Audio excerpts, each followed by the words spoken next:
All right, peace. I know I'm a little later. I'm a little late, but I'm here. I might have to reboot anyway. But we here.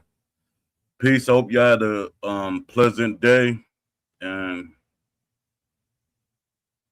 let's get this started. Let me see what's going looking like. Let me see what YouTube looking like.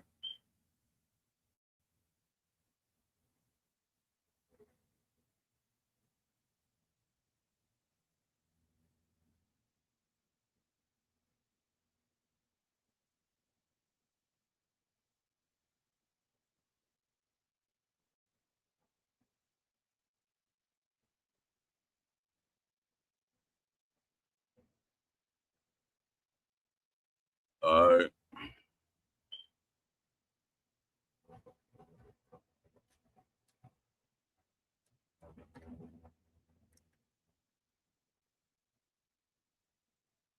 Let me let people know I'm live.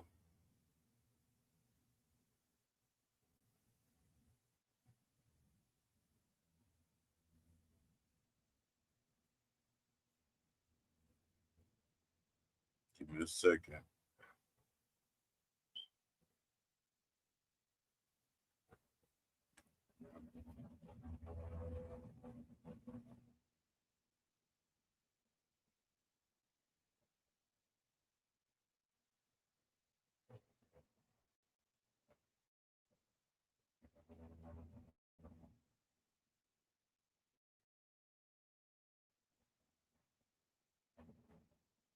Give me a second. I hate when it frees up. I'm loading up on Twitter to let people know that I'm live.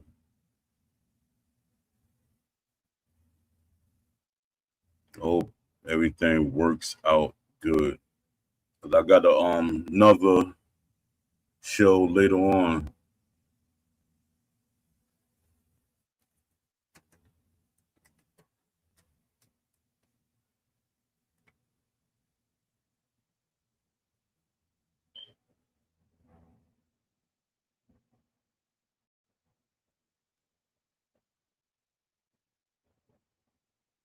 Okay.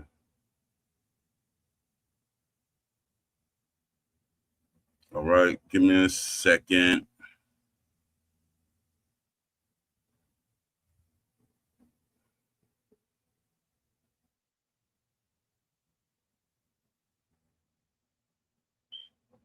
Salute to Legendary Boxing 2026. Appreciate you.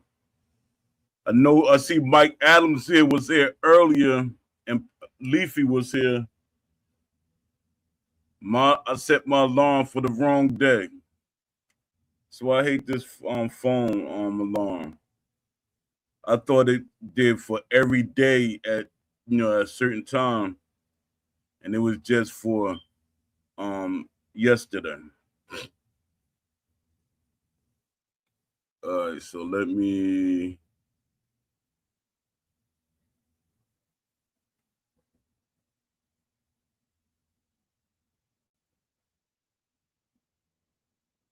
see what y'all do. All right, give me a second. I want to read this. I got two shows today. I got this show, and then I got JMMA. I pulled that from later on. I don't know if I should have announced it. I should have just let it naturally let them pop on the show. But yeah, me and Jay and Monet will be doing something later today. All right, what's going on with my script? Come on now.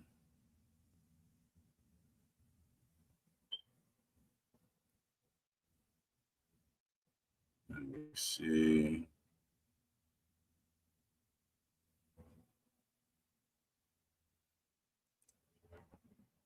I don't know if I should start off with this one. All right, give me a second. I'm trying to get my script together. Oh yeah, this is something I'm gonna read off real quick. This is for everybody keep saying to claim uncut. We need it on console. We need it on console. That's why I would never tell nobody that I was making a boxing game if I was making a boxing game. I would never tell anybody. Everybody want to know, but they're quick to rush you. They're quick to rush you because they're so ignorant playing video games that they don't pay attention to everything. Claim Uncut said he's making a boxing video game. The first thing everybody think, hey, I want it on console. You really think it's that easy to put a video game on console and you're one single developer? Really?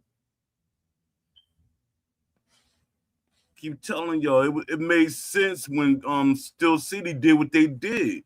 They started off on PC because he was an indie company. He didn't have the funding at that point. All right, check this out. For PC, Steam Direct, the fee is $100. That's for PC. $100 one time. But they get 30% revenue share. They get a 30% revenue share. That's crazy. That's almost half to me. 30%, that's too close to half. So PC upfront cost is $100. The PlayStation is $2,500 to $5,000 each system. Even if they saying PlayStation 5, hey, we'll hit y'all up with a PlayStation 4 version. It's gonna cost them $5,000. 30% share. Typical PlayStation up front, 5,000 to 15,000. Xbox has a free program, but the dev kits cost $1,500 to $3,000. 30% revenue share. $3,000 to $10,000 Xbox up front. So far, PC, PlayStation, and Xbox, $8,000 to $25,000. So y'all gotta stop with that. Come on, man, put it on the console. Come on, man. Y'all act like every time somebody say they're making a video game, everything is not easy to put on console. Everybody is not a millionaire.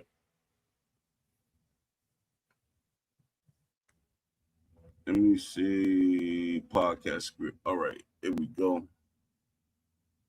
Podcast script. I gotta do another podcast script.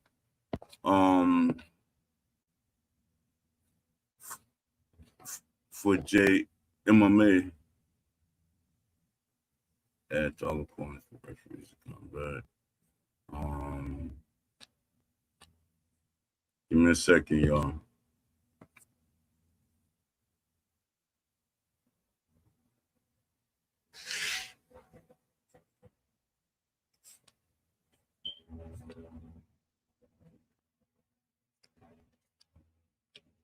Give me a quick second.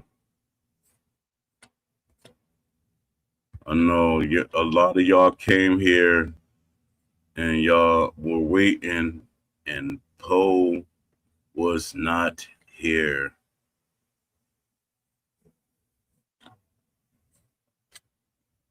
Give me a quick second. Trying to get my script together.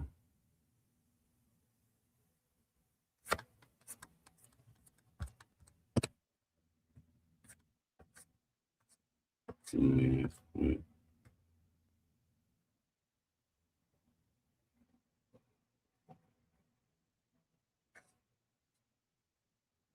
Did I read this yesterday? Yeah, I did read this yesterday. Give me a second. I gotta sort out my scripts.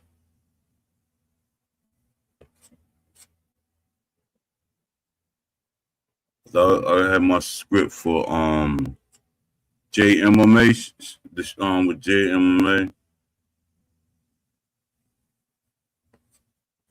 and my show.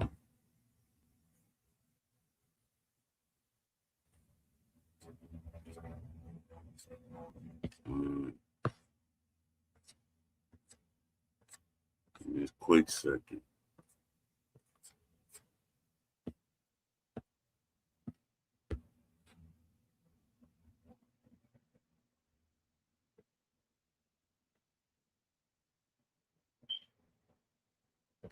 Did I read this yesterday? I'm gonna have to bump, but I'm gonna just go through some other ones. Give me a second. A quick second. I know I keep saying that. All right. Here go. Here was some. Was Poe being disrespectful by calling the SCI developers T-Move versions of developers? Was I? Yes.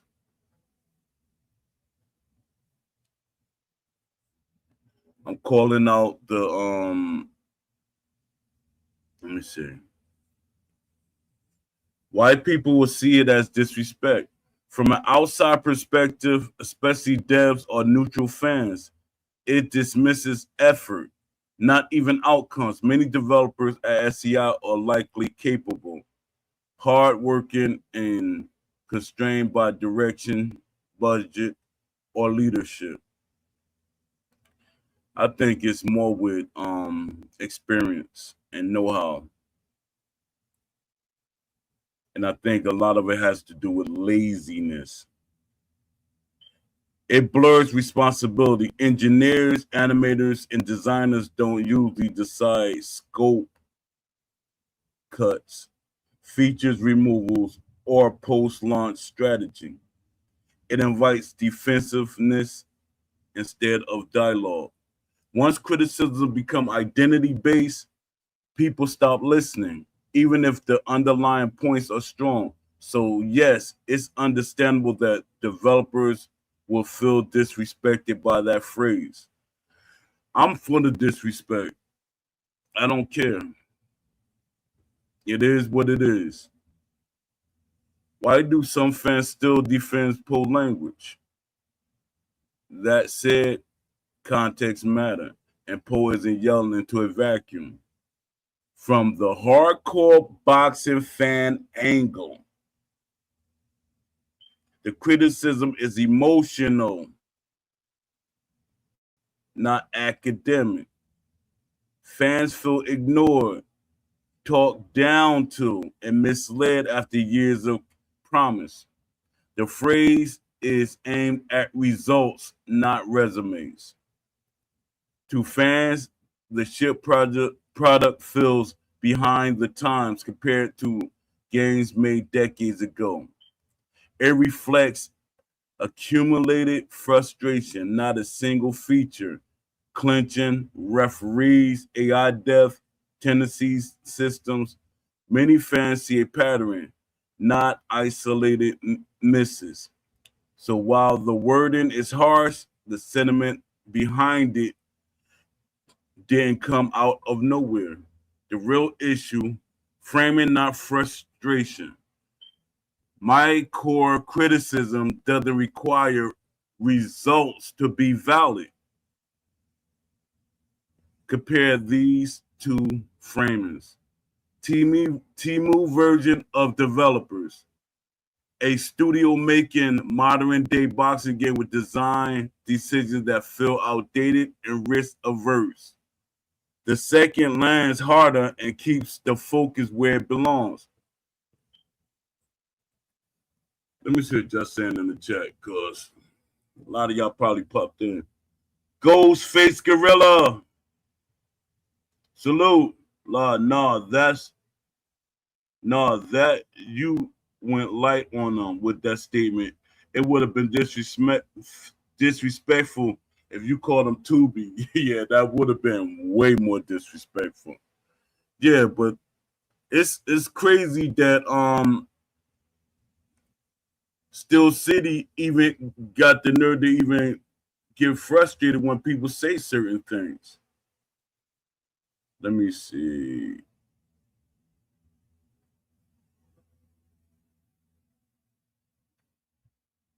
Yeah, right here. This is what I was going to.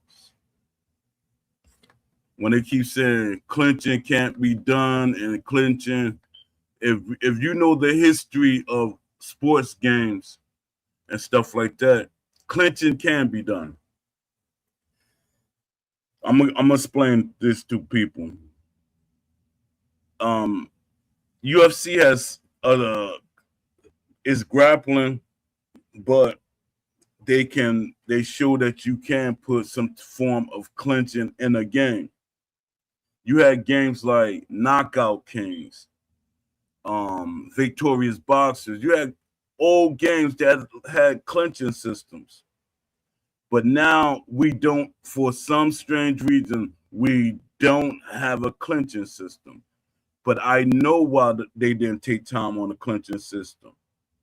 Because to them, we got to keep the action fast for the casual fans, for the so-called competitiveness. To me, if it was a clinching system, there still would be competitiveness. Because in boxing, you still see competitive people. The people are, man, people gonna be clinching too much. And I repeat this a lot. People, it's always a way to defend against somebody trying to clinch. So stop it. People want a realistic boxing game, not a casual, heavy boxing game. And people be trying to restructure what boxing should be in a video game. That's crazy. Let me see. Talk about referee in the ring. The reason why they got the referee in the ring, I mean, he's not in the ring. He just pops up in certain things. But that's by design. That is by design. That's definitely by design.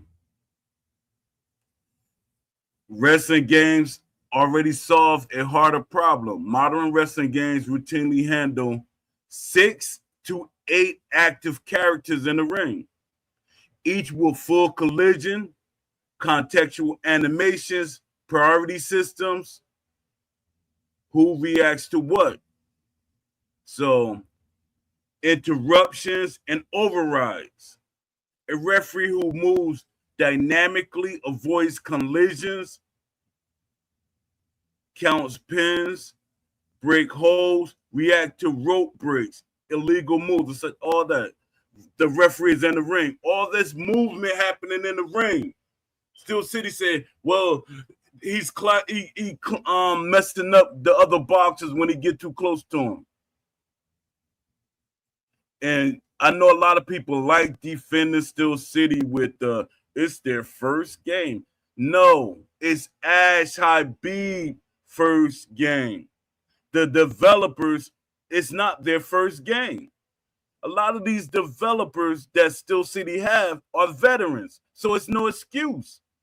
And then, like I keep saying in every show that I repeat, that they have games behind them that they could use as a blueprint to improve on. If engines can handle chaotic, overlapping, multi-character logic, then a boxing referee, one extra non-combat NPC, is trivial by comparison. A boxing ring is smaller, more predictable, fewer simulation interactions, lower animation branch complexity. That's the technical stuff about how they can add it. A boxing referee is a low complexity AI actor.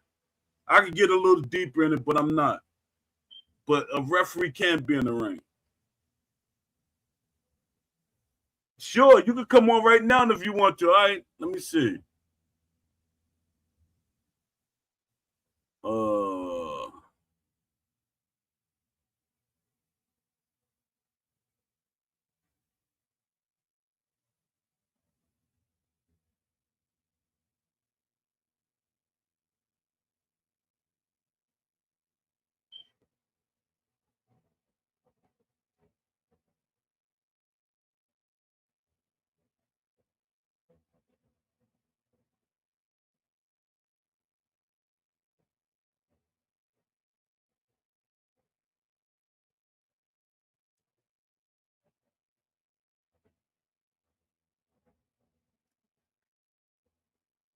All right.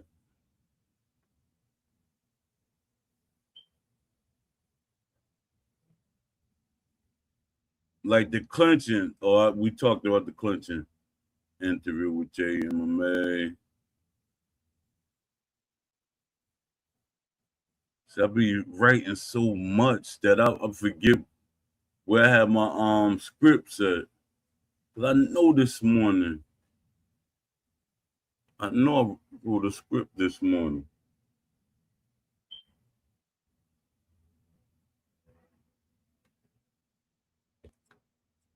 Duh. All right.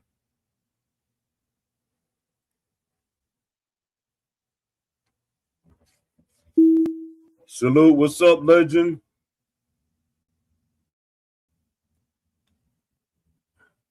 Legend, you hear me?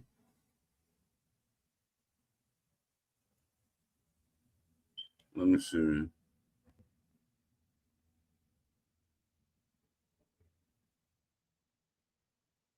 Legend, I can't hear you. You might have to pop in and pop out and pop back in because I can't hear you.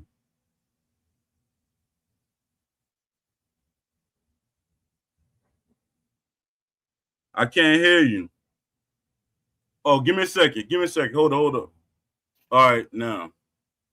Can you hear me? Yeah, I can hear you now. What's going on, Paul Boxing? Um, chilling. I just woke up late. I had the show set for 3 hours ago.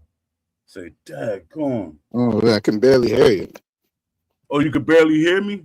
Yeah, I can hear you a little bit, but Wow, that's crazy. Everything look like it's good. I don't know why you can't hear me. let me try something.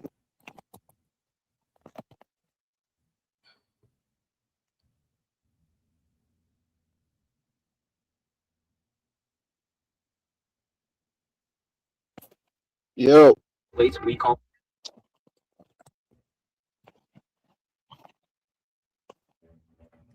Yeah. You hear me good now? I can hear you a little bit, man. I can hear you a little bit. Um, Yeah. But I just wanted to say, man, thank you for telling the truth about the game, man. I've been watching you for a couple months, and everybody, you already know what's going on. Everybody is just acting like nothing is wrong with the game. yeah. You know what I mean? And shilling and stuff. I'm not gonna say any names, just to be respectful for you, but everybody's shilling, and you're the only one that's told the truth about the game. So thank you, brother. I appreciate it. Appreciate you, man. Yeah, man. And that's why I come here every day, because you're the only one that's told the truth, Yeah. Where you at in London? No, I'm in Canada. Oh, I knew it was. I heard the accent. I was trying to catch it. Yeah, it's with that little Jamaican twang to it, right? Yeah. Yeah. Yeah, I know you're over there in New York, so. Yeah, North New Jersey. Yeah. Shakur Stevenson. Yeah. Yeah. So. Yeah, I could barely hear you, but I just wanted to pop out. Just come on, man. Because you're always saying, "Oh, let our voice be heard." So I just wanted to come on one time. Okay, I appreciate you, man. Appreciate you. Yeah. Yeah. You don't So got nothing else? what are you talking about today? You just Um, going over your list, or? yeah, I'm going over a list of stuff that I had, but now I'm up here like, Dad, was I that tired that I didn't really write down anything? Because I know I wrote something because I gotta I'm supposed to be talking with Jay later on today. Okay, okay. And I think that Jay whatever he got to say, probably want to say it on my show because I'm like, all right, I'll do it because it was like a last minute thing he's saying. But yeah, I'm gonna. Then I said I'm gonna still do my 3 o'clock show, which I missed. So I said I'm gonna still do this early show. Yeah, I seen that, man. I figured you were busy or something, man. So Yeah, it happens. yeah. And well, I want to talk about the things that they keep saying is impossible to do, and I know it is possible to do because for one, basically was back. You can see right here, I'm an older guy, so I've been back there when video games had referees in the ring. It had clinching, and a lot of people said, "Oh, we don't need clinching in the game because it's gonna slow the game down." No, it's boxing. You got to learn to deal with certain things. That's what a game is. Like even when Yeah, you playing a fighting game. When you playing a fighting game, a character got a certain style that you can't beat, and you handle it. You learn to beat it. Where you in your make car? adjustments.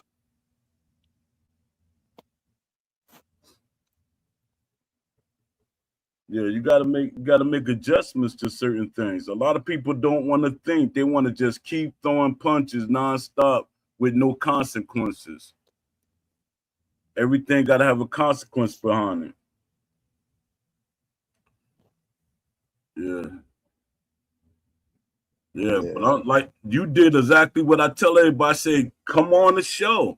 If y'all want yeah, to be heard, because this if y'all want to just talk yourself, I'll let y'all come on the show and express yourself. Because this is not my show.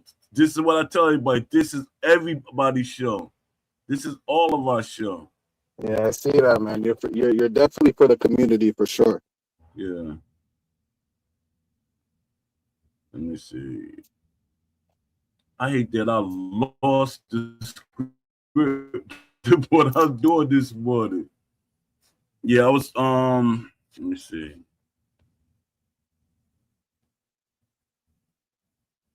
Yeah, boxing without referees in the ring. It removes it removes let me see. Boxing without referee manipulation. If a game removes a referee, using the referee to no, you use the referee to rest. That's what I be telling people. That's the reason why, like clinching is, it matters. You could rest in there. You could grasp some of your stamina back if you're hurt. Me being a boxer, I know you clinch somebody when you hurt, so you can get yourself back together, or you clench yourself to let the person reposition themselves. Like with the spamming, like I be saying about the spamming. If we had clinching, it won't be as much spamming as people think it would be because you're stopping their flow by clinching them. I don't even know because I haven't played Undisputed in a long time, so I don't know if there's the pushing still in there, so you can Yeah, push it I when haven't played it in 9 months. so, yeah, I ain't played it in Yeah. a long time. So you But know how you're always talking about the body jab, right? I was playing it 9 months ago, and it's just common sense. If somebody goes to the body, you're gonna be exposed up top to the straight right hand, uppercut, yeah, the left hand, the jab. I was hitting the man with the right hand, and nothing happened. That's when I knew this game is trash. I'm not even gonna waste my time playing it yeah, because that's not boxing. yeah, and the reason why what I figured it out why nothing's happening because they wanted to play like an arcade game. You keep hitting the person and hitting the person, and you got to basically like a meter, like you trying to knock that meter down. That's not real boxing. The game is trash. That's just It what it comes is. down to. It Nothing is is. balanced in the game. The punch animations is garbage. The stamina is garbage. You can clearly see when you punch, it takes way too long for the stamina to regenerate. The movement is garbage because it's not balanced. So Exactly. everybody's just running around in a circle. And how is Eddie Hall running around in a circle like Muhammad Ali? How's he moving around like Muhammad Ali? That doesn't make any Exactly. sense. Exactly. This That's nothing is balanced in the game. They didn't even try. exactly. It's like they just made a say, hey, bump it. Because everybody shouldn't have because when I said in his that the content creator thing, he said he wanted it to be fair to everybody. Boxing is not fair. It's up to you. Hmm. He's saying That's excuses. it is. He said he wanted everybody to have loose foot movement. I don't think it was planned like that. I think they just didn't. They just was being lazy and didn't want to make individual movement Hmm. because and then come to find out, offline and online is interconnected. It's like the Okay. way they got to set up because when there's mistakes online, it's mistakes offline, and that shouldn't happen with a online offline game. So I'm like, yo, they like really dropped the ball, and they charged us full price, like full triple A prices. And the company started out as an indie company. They're not an indie company no more. Off our backs, they're like a double A, almost triple A, if anything, because they sold over a million copies. Uh-huh. Ash has 3 studios. No, 2 studios in a facility. People always be trying to correct me. Facility, studio, whatever you want to call it, still the same thing. And Ash don't be doing a lot of traveling, so that shows that they got the money to get better developers and everything. So I don't They know. don't want to get better developers. They don't care. All Nope. they care about is selling DLC. Yup. Yup. That's in marketing. Everything is marketing. That Hmm. sounds like a scam right there. If you marketing that hard with a broken game, that means you're scamming everybody. That's crazy. Yeah. I don't know what to say about the game, to be honest, man. Like it's like I only come here to support, but it's just like the game is what it is. You Yeah, know, they clearly don't want to fix the game. You know, it's just I don't know. It's a big mess, man. It's bad it all around. is. Got the content creators chilling, acting like nothing is wrong. They're doing content creator showdowns like nothing is wrong. Like it's I don't know, man. I Yeah, don't know. For me, Paul, personally, I'm just I'm looking forward to Truth Bound, Overhand, the new Fight Night Champion coming out, all the other boxing games coming out. I don't care yeah, about Undisputed. If it's good, I don't care. If it's bad, I don't care. I yeah, just want them to leave. Take the money and go. yeah, yeah. Take it What and do go. what do you think about the Fight Night Champion game that they got out? I mean they did the mods for. Yeah, so that's the thing. So when I listen to you, I pretty much agree with everything you have to say. But when it comes to Fight Night Champion, I disagree with you. I think it's the Why? best boxing game we have. It's the best simulation boxing game we have right now. It's not simulation. You know why it's not simulation? The devs said it's Best not arcade simulation. okay. All right, I accept that. Because that's what it is. He said he's Brizzles told me he said, Paul, you're right. It's a hybrid game that leans into arcade. It's just says it's done better. Um it's executed better. The way that Fight Night Way better. Champion It's not did it. even close. Yeah. It's executed better. But I But don't have a. But to answer your question, I don't have a problem with it. Like I always okay. say in the chat, it's a 15-year-old game. What do people want from the game? All they're doing is adding people, modern people into the game, and cleaning up a few things and adding a few things. What can they do? It's Yeah. 15 years old and it's still way better than still shitty. Yeah. Yeah. That's true. So like, yeah. Yeah, that is true. When 100%. it comes to the customization, when it comes to the commentary, when it comes to the punch animations, the stamina system, the movement, Fight Night Champion is better because it's all balanced. Yeah. 100%. As you know, in the fight, when your stamina decreases, when you're getting tired, your punches are not as they're not as snappy, right? You slow down, and that's the same thing in Fight Night Champion. Distance matters in Fight Night Champion. Yeah, if you catch somebody at the end of your punch in a Fight Night Champion, it does more damage. Just little boxing stuff like that. It's a way better game. Even the commentary. I'll be playing the game, and after I'm done playing the game, what's his name? Teddy Atlas is saying exactly what happened in the game. Yeah, that's true. From a 15-year-old game. And that's crazy. Especially right now, the way that technology is set up, they could use AI to say exactly what's in the ring, and you could use a voice of a commentator. But with Ty, they got Ty Grisham up there saying things, and Ty Grisham is not a boxer commentator. He's just like he got, I think, about 5 years experience as a boxing commentator. But Ty Grisham, you could tell he's more of a WWE commentator. It's like he was saying stuff he don't. I'm like, yo, man, you make it sound boring. Teddy Atlas, and I forget his name right now. But you don't like Teddy Atlas? Oh, I like Teddy Atlas. I knew Teddy Atlas when I used to spar Shannon Briggs. Oh, okay, yeah, I'm good with Teddy Atlas. Teddy could talk though. That joke could talk your ear off. Yo, he could talk though. Who, Teddy?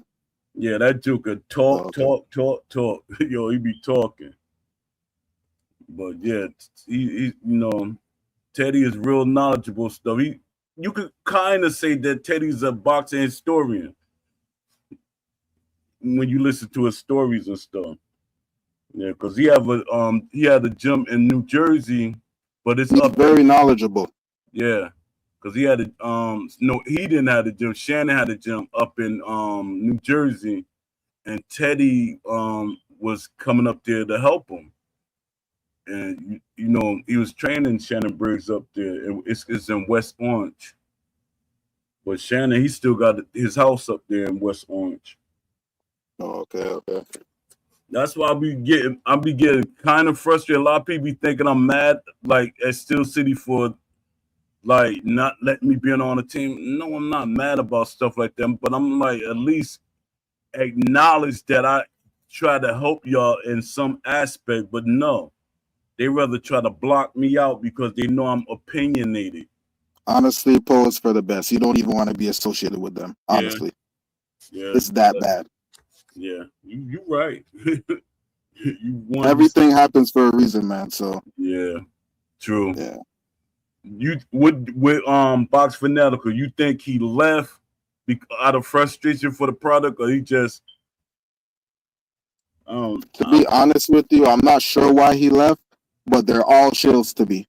They're all shills, and I know Jay MMA is your guy, and I see that, but they're all shills. And I'm the only one that's gonna call them out, but it's the truth. Yeah. It is what it is. It's on video.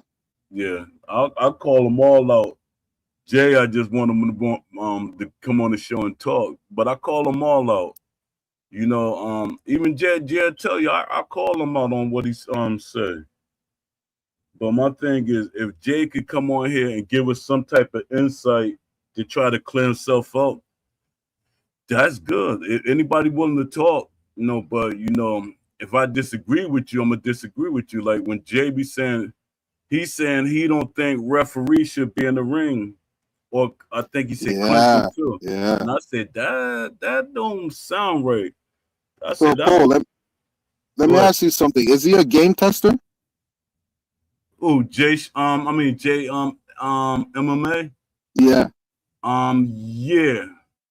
Yeah. So you don't find that crazy for somebody that's a game tester telling you he don't want the ref in the ring. You don't care about the ref. Isn't that crazy? Yeah, it is. You don't know shit about boxing. How you gonna say some shit like that? You don't know shit about boxing. Yeah, and my thing is, who? Why did they select these guys that they have instead of selecting people that has some type of boxing knowledge when they're testing the game? so they could see what exactly does the game plays like it should play and stuff like that. The boxing fans that are gamers, Yeah. You that's know who they why, should. Paul? Because they just don't care. They don't. It's been 6 years. We're Yup, going on 6 years and the game is still garbage. It's trash. yup. That's crazy. That's crazy for it to be because it's games like I say with EA. EA started out they in 5 year span they made 5 games, and then people try to make excuses. Say, well, it's almost was the same game, but they still made 5 different games in 5 years. They brought out, but in 5 years we got the same game from Still City, and then you got 5 years of experience and you still didn't do nothing better with the game. Hmm. And my thing, Paul, is like, yo, even if the Undisputed 2 is good, I'm not buying it. I don't care if it's the best boxing game in the world. I'm not buying it because of integrity and morals. You're not Yeah, gonna rip me off the first time and I'm gonna come and buy a game from you the second time. That doesn't make any yeah, sense. I'd rather support somebody else. yeah. I think So it's not gonna sell well off the if it sell, it's gonna sell late because nobody's gonna really buy it like the first couple of weeks. It's not gonna sell 1 million copies in 1 week like it did just now. So it's gonna probably take a whole month or two for people to catch on. yeah, Because now if they fix this game for some strange reason, which I doubt it, but if they fix this game, that's giving people faith of the next game. But they're like they gave up on this game yeah, and they don't people care. accepting it. Yeah, they really don't care. Even you could tell when you're in the Discord, they don't care about nothing. I was like, let me post something to see where they take it down. The Discord was to buy time and for distraction. That's what it Yeah, was. it was They 100%. wanted to make. They lied to us again. They did a bait and switch. Told us they're selling us this game and then sold us a next game. And then when the game dropped, they said they're gonna fix the game and never fixed it. 100%. Saf Yup, said in the chat in the Discord facts. She said we're not focusing on DLC. We're gonna fix the game, and they never fixed it. yup, But you know what, man? You know what, Paul? It's not. I don't even blame Undisputed at this point. You know who I blame? I blame the slow learning disability community, honestly, because yup. it don't matter if it's Buddha, it don't matter if it's Jehovah, it doesn't matter if it's Jesus. It doesn't matter if they make a video saying, "Oh, hey, the game is good." It doesn't matter because I can see it's not. I can use my common sense, use my 5 senses, and see this game is trash. Exactly. So Uh, where the problem? The community is the problem. They're just They are. dumb. There's just no other way to get around it. Everybody Exactly. on planet Earth should see this game as trash. Period. Yup. 100%. Because that's what I was saying. And people don't see it. That's crazy.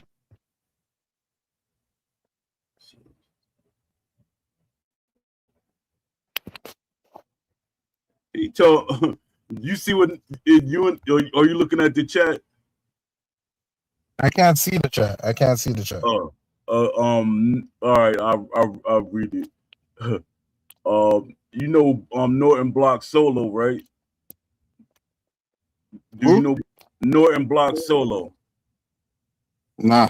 Oh, okay. Well, he's somebody in the community that play the game a lot. He said he talking crazy. Stop it. Let me up. He told me.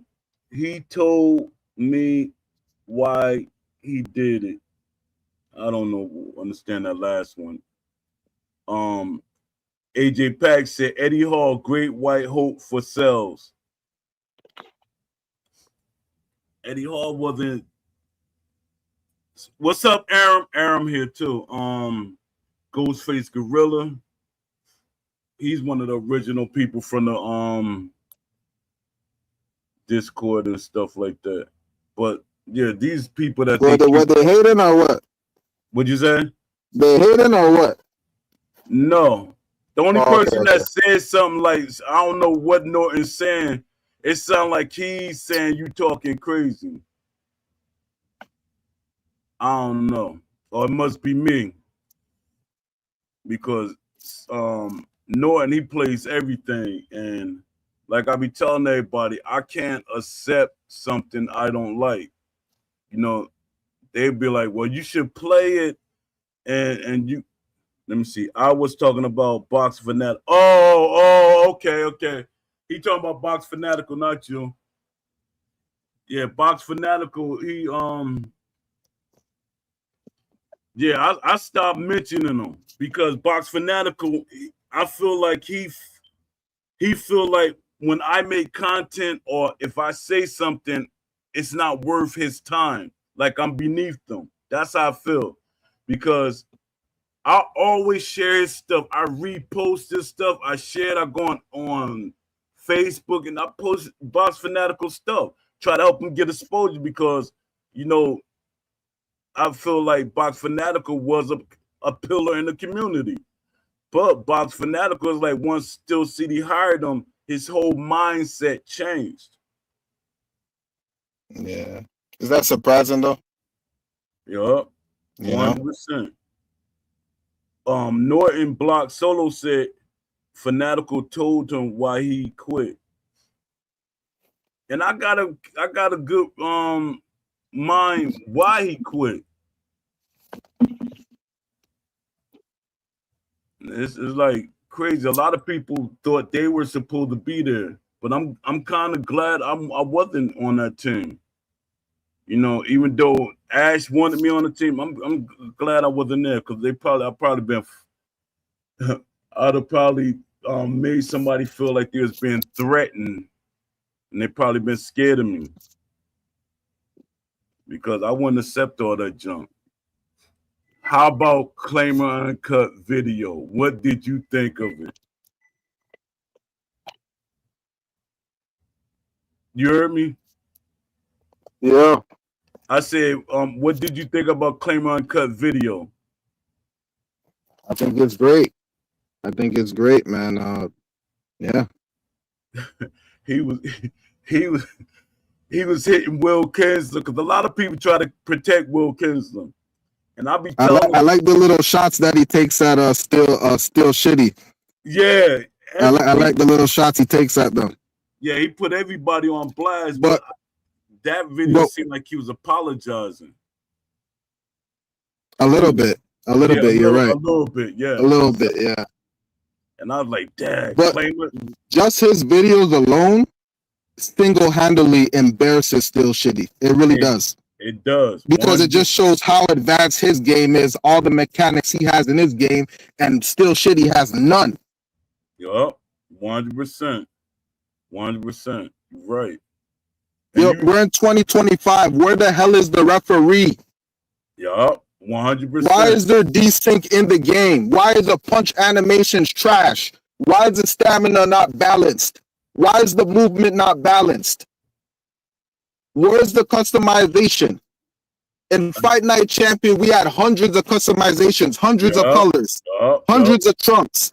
We had yup, training modes. We should be hitting the pads. We yup. should be hitting the pads, jump roping, common sense shit, and it's not in the game. Exactly. They didn't 100%. even try. Nope, they didn't. They didn't. Them guys getting a free check. They getting a free check. I never seen nothing like this. This is like weird to me. And Ash Uh-huh. not saying anything. And even the investors should be saying something. But they don't care. The investors and the publishers, they don't care. And my Yeah. thing is, if you have a working game, you're gonna constantly make money. It's gonna still sell, but they don't care.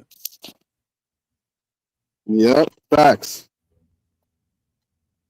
I'm precisely said I like this. I like this guy's energy. Talking about you.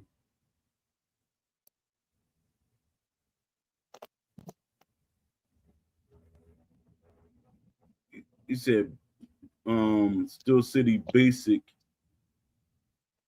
I think that's what he's saying. What's up? I'm precisely. Salute for coming through. AJ Pax on the sideline. Don't be trying to come in here late, AJ Pax, because later on I got JMMA. And JMMA, he, you and him y'all be clashing. And Aaron, you could come back on the show. I just tell AJ that he got to hold off. AJ and Aaron be clashing too. But my thing is, if everybody got their own opinions, hey, that's okay. That's a community. We all have Yeah, we all got an asshole, right? What'd you say? No, I'm saying we all got an asshole, right? Exactly. Exactly. Yeah, we could all coexist. It's just that we all probably don't see things the same way. Just like I say, I'm not really an online player, but I still support online players. I'm one of them huge people for the creation modes, the story mode, the career mode and stuff like that. That's me. But with Steel City, when it first came out, that's where I had some type of hope. I was like, all right, this feel like boxing. Yeah. Then it seemed like a month later, boom, it turned into garbage. Yeah, I'm not even gonna lie, Paul. I was very excited, man, because I've been playing Fight Night Champion for a long time, man. So when Undisputed was coming out, I was very excited, but it quickly went away. The game is just horrible, trash. It's like It's so bad they honestly should be sued, man. That's what I was saying. That's why they use certain keywords I be telling people, and people be thinking I just be making up things. When they say authenticity, if you take them to court, they be like, well, we didn't say realism. We didn't say this and didn't say that. They're protecting themselves. That's why they don't say it. Ash says it all the time. Ash it's like he hypnotized thinking that he still has the same product. And he don't have that same product. I'm like, do you really look at the game that you got? Because it's not doing well at all. It's on life support. It's beyond life support. Would you say? Yeah, they pretty much trying to they sold us a car with no engine and no transmission. They trying to act like nothing is wrong. They trying to act like they don't know what the fuck going on. Yeah, 100%. 100%. I don't know, man. It's sad. And they hate for the pushback. That's why we saying to the content creators, they supposed to be the community voice. If all the content creators start saying certain things about Steel City or in general, we would have a better game. Let me see. Ghostface Gorilla say, F the referee. We in 2026. Why we had, let me see. We in 2026. Why we only 8-round fights in rank? Why do head movement look like every boxer got bad hand-eye coordination? Why do power shots look like everyone trying out for MLB? Yeah. Aram said, game's been on life support since launch. Yeah, 100%. I agree with that.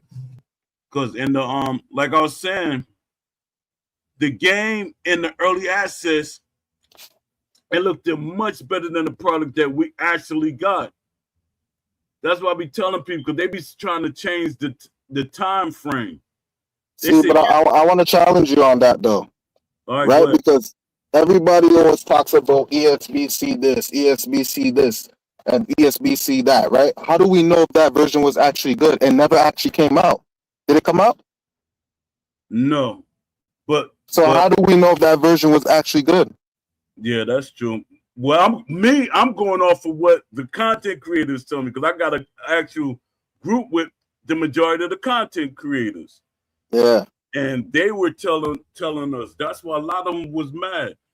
Like if you notice, Coach Corner is no longer, you don't see him no more. And he was adamant about it. I don't know if you remember Coach Corner, but yeah, he was like a huge person in the community too. He was in the military. Well, he was in the military. Okay. Let me see. Right before launch, people were saying the game needed more time before launch. I was one of them people. I said it need more time, and they were like, you know, rushing it out. Give me a second.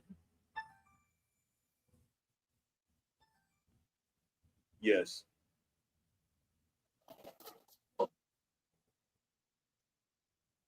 Okay. All right. All right. Sorry about that, y'all. Yeah, Aram said a lot of us were saying devs launching the game in October wasn't smart, but was expecting to capitalize for sales.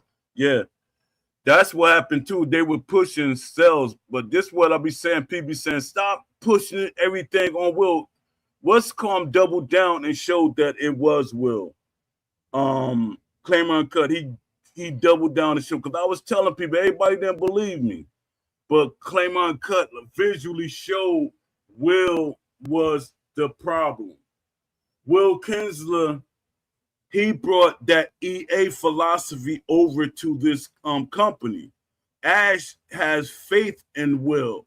So when a person has faith in somebody, they give them more power than themselves. I experienced that as a business owner. If you get somebody that knows more than you, you're going to listen to them. You're going to take their advice. Is it my fault that they messed up my project? Yes, it's my fault. But still, they're responsible. But if you got a franchise, it's your, you own the whole franchise and somebody buying to your franchise, that person that bought into your franchise, that's their fault. What, however that business is ran, that's their fault. The game, let me see. Ghostface Gorilla said the game they promoted us is a different game from the one they sold us. Exactly. We was just talking about that. We didn't get the same game that they promoted. We didn't get the game that got 1 million views, over 1 million views. We didn't get that version of the game. But I can agree to this. The betas played good to me. They just needed tweaks. They just needed tweaks. The beta just needed tweaks. It played good to me. I was excited. Let me see. AJ Pack said, I'm here to support JMMA's appearance today from afar. We must make sure our guests feel supported. I appreciate that, AJ Packs. All right. The game, let me see. Oh, well, I agree is part of the problem, but Ash is a huge part of the problem as well because he hired the wrong people, 100%. But I think Ash didn't hire the wrong. I mean, Ash didn't hire the wrong people because he got other people that do the hiring. And Ash thing was, it's like me saying, "All right, man, I trust you. You pick who I need. I don't really know who to pick to be on the team." So Ash probably gave him that heads up to do things like that. But then when I look at who they hired from my expertise, they didn't hire the right people. Now I'm looking at them making Undisputed 2. I'm looking, they're not hiring the right people still. Let me see. I remember a few months back, I was talking to you and Jay about Ash, and kept hearing Ash was going to put his foot down, but he never did. Yeah, agree with that. Games died when he didn't stand for what he was trying to sell to boxing fans. Exactly. Ash kept saying early on, he kept saying boxing fans, boxing fans. But then everything you start saying started to all right, give me a second. I gotta go get something for my mother real quick. Give me a second. Yes. All right. Give me a second, y'all. I'll be right back.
All right, I'm back.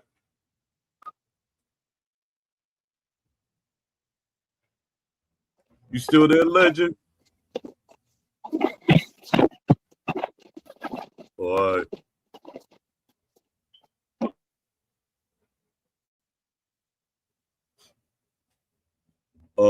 Ghostface said, in other words, Unc SEI showed us coke but sold us fentanyl. Ash made bad decisions and mismanaged people he hired to do the hires still work for him. His decisions making and people he chooses to put his faith in is a portion of the problem. Yeah, true. I hate that I recommended Will Kinsler. I really do hate that I recommended, and I should have had more faith in myself, and I should have took that position at the because I'm a community guy. Because they kept saying behind the scenes, they kept saying, "Won't you be a community manager?" No, not being a community manager for this game. And you're not going to silence me. If I'd have been a community manager, I'd have been. They would have silenced me. So no, that wasn't happening. Yeah. So, what is your thoughts about truth bounds? You know, I know you spoke about it briefly. What's your thoughts about truth bound? I can't hear you.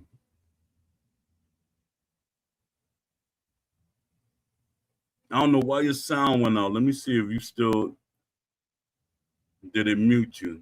Oh yeah, it did. Give me a second. Can you hear All right. me? Yeah, you unmuted now.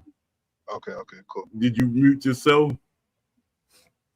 I probably did by accident. Oh, yeah. Yeah, Yeah, so what's your thoughts about Truth Bound? it's better than what we got now, even though the game hasn't been released. Yeah, So yeah. But what did you like about it that you saw? I like everything, man. I like the That is a the new the game in manual general. blocking. I like the manual blocking. I like the closed guard and the guard where you can block hooks.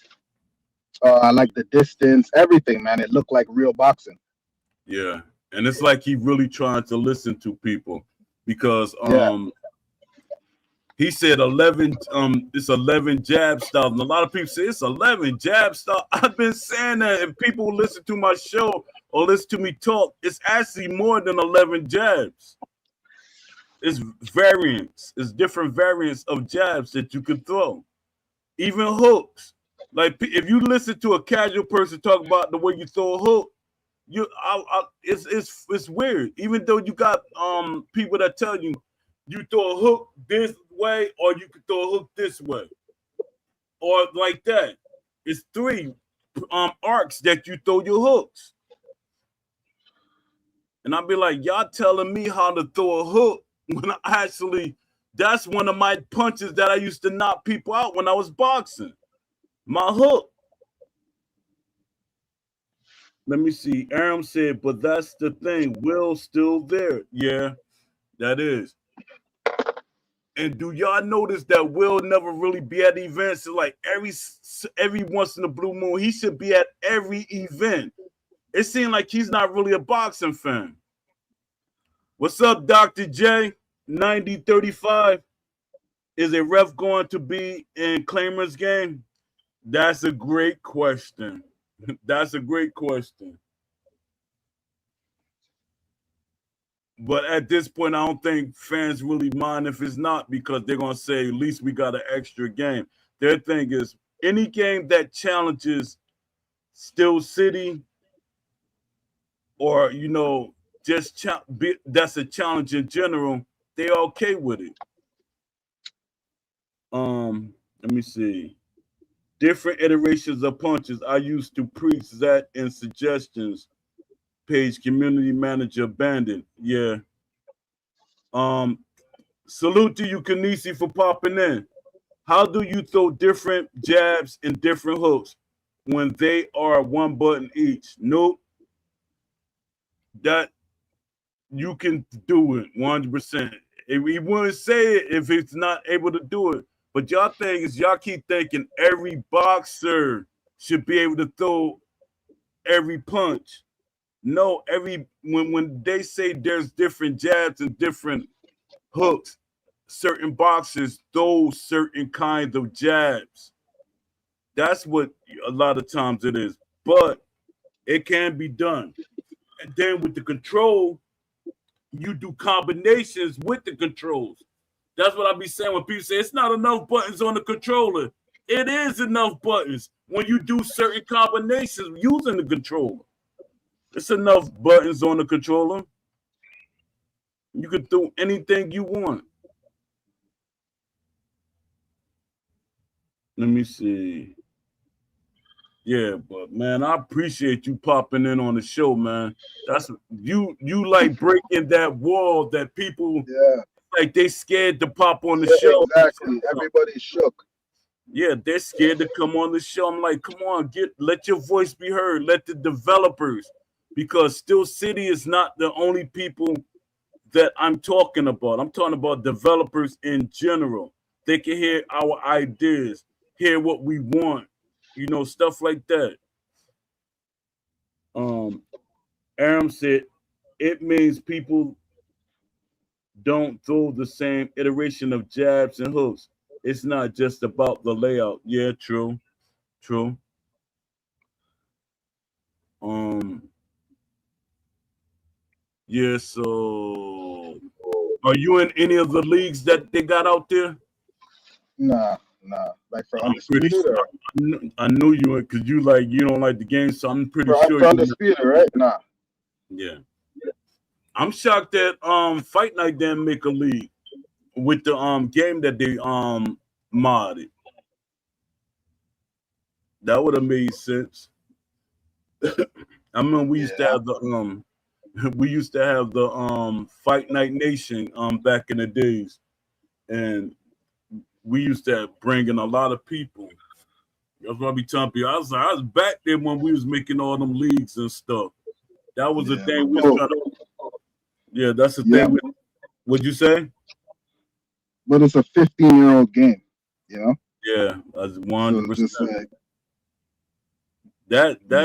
That shit right there be like that. A 15-year-old game is really compete. Because before that, I remember earlier everybody was saying, why are we using a 15-year-old game to compete against Undisputed? It's a boxing game. Regardless of the fact, it's still a boxing game. No matter how old it is, it's still going to be competition. That's what people going to always compare it to. It. What that looked like and what this looked like. Yeah, graphics might look a little better, but we don't have everything that because they with the boxing trunks. To me, the boxing trunks look better. The material and everything look better in Fight Night Champion. Let me see. Like Aram said, like what? Like jabs and hooks of Undisputed, essentially the same. Barely enough unique animation. Exactly. You know it's bad when a game from 50 years ago came back from the dead. Yup, 100%. But my thing is that energy should have been put together with people asking companies to make a game. Companies scared. Like when I talk to developers on LinkedIn, they're scared to death to make a boxing game. First, they were scared of EA, and now they're scared of Still City. And I'm like, you scared of Still City? Why? What's to be scared of Still City?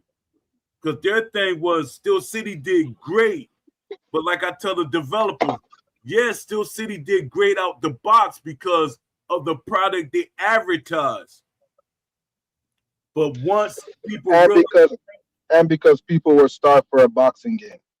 yeah, I know you disagree with that. I listened to you, but yeah, I think that's a major part. yeah, People wanted a boxing game. People were starving for a boxing game. yeah. But I still think is because when I say I mean when people say they start for a boxing game, there were games that came out before Undisputed was announced. You had the Creed game. You had what else? It was a couple of other games But that isn't it like virtual or whatever? Like was it? Yeah. Creed was virtual, exactly. Well, but then they had that's what it is. It's uh, not real boxing. yeah, true. But then they had other They like didn't have the characters. They didn't have Deontay and Canelo and Terrence Crawford and everybody. They didn't have that. yeah. It's a That's another virtual shit. That's not yeah real boxing. yeah. So of course it's not gonna do well. But here's the thing, Bo. If somebody, and if one of the developers, somebody, anybody's listening, one of the developers listening, if you just make a simulation boxing game and do the right thing and make a proper boxing game with all the fighters, with all the mannerisms, Deontay Wilder loading his cannon when his name is being announced, uh, Chris Eubank Jr. jumping over the rope, throwing his combinations. If you add the details, do everything right, the money will come. yeah, The money 100%. will triple, double. It would. I'm telling. If somebody do it right, that's all they have to do is just do it right, Yeah. and the money will come. If Undisputed did it right, the money would have came. They would have been number one, but they were dumb. Yup. They're stupid. Because when I did the math, if they would have did the game that people thought they was gonna have, they would have made over $2.5 billion in 1 year. Mm-hmm. In 1 year, but it dropped off after a month. So that's crazy. They would have been a powerhouse company by now, Yep. but their thing is they're trying to get a cash grab. That's why they got so many investors and shareholders. They jumped on. They said, "Hey, we see some money in this," and that right there messed it up for us because other developers that were thinking about making a game, they're like, "Dad, are we gonna? Should we spend money to make a game and then it doesn't work out?" And my thing is, you make a great game. If there are 10 boxing games that are great, there are 10 boxing games that fans will buy 100%. Mm-hmm. Let me see. Um, Dr. J said people say Fight Night a 15-year-old game, but it's still the best, just like those THQ UFC games are the best after all this time. Yeah, it's the best complete game. Yeah, he's not lying. Yeah. Facts. Undisputed is not complete, and we paid full price for an incomplete game. And my thing is, they're going to charge our full price for the next fight night. I mean, the next undisputed game. They could get it off if they do like what 2K did, sell the game for $20 or $30. They might get that off just to get fans, to feel comfortable. Like, all right, we get it to y'all for half price. But the game still has to be great. It got to be a better game. Ghostface Gorilla said, for the last few years, I have been seeing modders put in more time than exactly. I said the same thing. These modders are doing more work than the developers. And it's sad to say modders will have Undisputed in a better state than SCI ever would. Exactly. You know what happened when I was in the Discord? They didn't want me to talk to certain developers because they didn't want me to shape their mind. Like with Little Mac when he was there, because he was doing the tendencies and stuff. They didn't want to do no tendencies. They didn't want to have tendency sliders and all that. And they're stupid because if you had tendency sliders, it would have helped us, make the game that we wanted. Say, all right, well, they didn't do this right. So we tune it. And people would have been talking better about the game. But then you taking away everything. They don't even have an AI guy in the studio. So that right there, that's a red flag. A lot of people don't say it. When they think AI is, they think, Everything is a red flag. yeah, they got a lot of red flags. And it's crazy that a lot of people, they really don't see it as being a Yep. problem.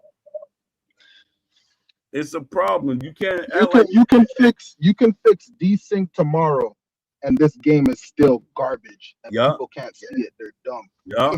That's what I hear people keep saying. If they fix the desync, the game would be better. Nah, it won't.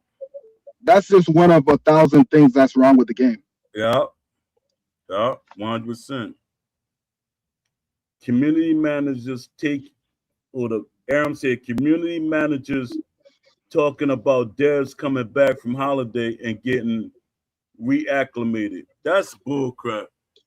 They keep saying that. It's been like over what, almost 2 weeks.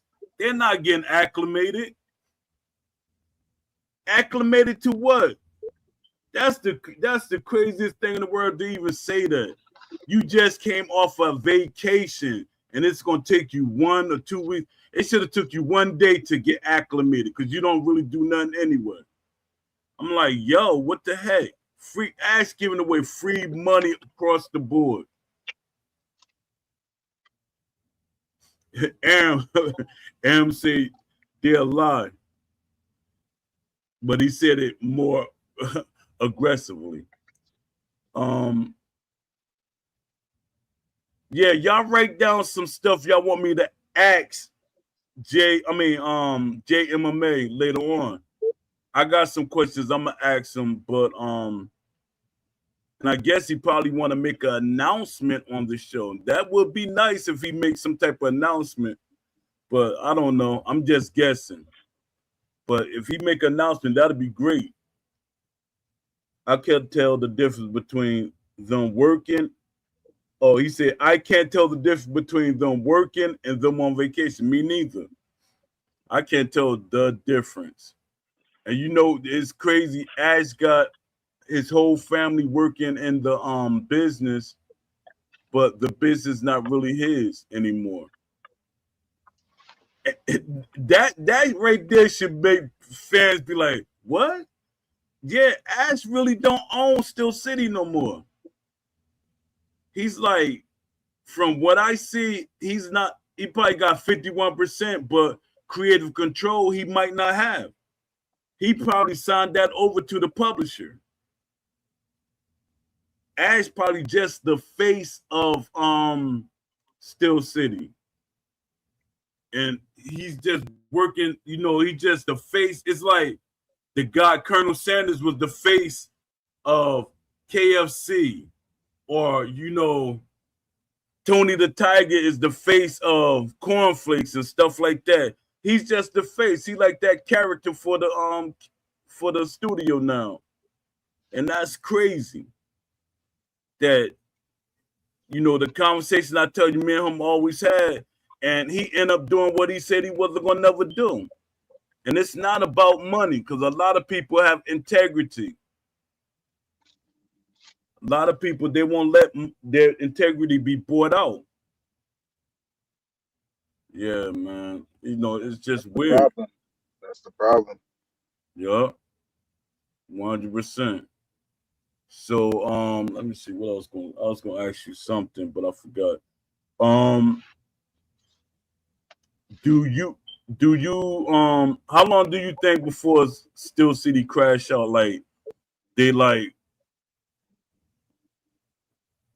do you think they're gonna do more DLC and people gonna keep making the game stay alive? That's a great question, man. That's a great question. Yeah, Uh, I don't think I they. think I think the game should die. I think the I game do should too. perish. It should die, man. Honestly, Yeah, but I don't know. I because don't know. if they do the Mayweather or Mike Tyson, people just they hypnotized by stuff like that.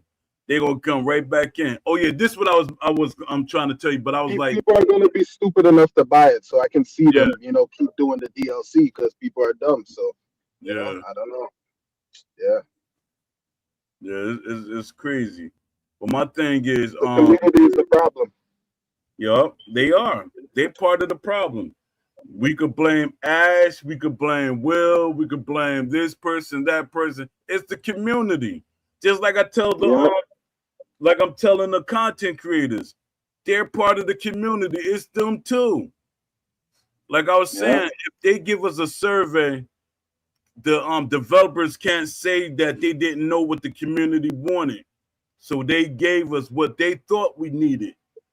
But if they do a survey, that right there shows it. And my thing is, when I say the survey, no, make it public so if other developers could see it and be like, all right, I know what they want now. Now They I don't. can They make don't want to do the survey. The survey would completely expose them. That's why they yup, don't want to do it. yup, one hundred And that's percent. why when they came out with the stupid the what's it called, the online thing, when they merged it together, the PC and the fucking console Oh shit. yeah, But when they did that and they're like, oh, it's the most requested thing. No, it's not. That's not the most requested thing. The most that requested thing was was you fix years the ago. fucking game. Yeah, You desync know? and stuff like that. That's what people Yeah. wanted. But that they were saying that because that's a hustle move. They Yeah. wanted to merge all the communities together so it can make it look like they got more people playing the game. It's all a big scam, man. Yeah. Aram said a survey from them is meaningless. Yeah, but them putting the survey out, they can't say anything. I'd rather for them to put the survey out and we can see what the community want. Because they keep saying all these different things like, well, it's really no hardcore boxing fans, it's more casual fans, it's all these different things. Well, let us see it. Ghostface Gorilla said, what pissed me off the most is normally before a gaming company starts rug pulling their fan base, they normally gain trust of fans by producing a great product where history have you seen a yeah, that's what I was saying because how can you move on to another game when your first game was a failure, a massive failure? Yeah, you could say it was successful because it sold that million copies, but the game ended up being a failure. The game failed. It wasn't. It It has was. no substance behind it. Yeah, exactly. AJ It's Pack fake. said. Yeah, exactly. According to AJ Pack said according to Will, he didn't know what this game was at the time. So what we have now is a game. Yeah, that sounded good. That because you said you didn't know what on this ESBC was, but you came there because of the ESBC. You came there because I told you about the ESBC. He knew exactly he was following the game, but he wanted to put his own spin on this game, which was garbage. Let me see. They did surveys in January and December, and didn't hear nothing. Um, they didn't really do a survey. They probably did a little quick poll, but they didn't do a survey. Is a game based on Wilkins of Vengeance? I mean, this is a game based on Wilkins of Vengeance of boxing. It is. Indie company rug pull the audience right from the gate. Yup. And they still calling themselves an indie company. That's why I'm like, why people not calling them out on that? They're not an indie company. When you got 3 studios, you got a publisher. Once you got the publisher by itself, you're not an indie company. Indie companies do not have a publisher. They publish the game themselves. So they got a high price. Even if they were an indie company, we're in 2025. We're sorry, Yeah, we're in 2026. They have 6 years to fix the game. They didn't do it. There's no 100. excuse. Yeah, 100%. Yeah. 100%. We got Legend in the house. To the new people that popped in, yo, hit that like button and subscribe if you're not subscribed. Yeah, we got Legend in here, y'all. Y'all hearing the extra voice? That's Legend. Legend Boxing 2026. SCI should leave the face of the boxing game industry. What's up, Leafy? You popped back in. Yeah, man, I got on late. I got Legend in the house. Y'all, Like I be telling y'all, any of y'all can come on here. Ghostface Gorilla, you should pop in one day.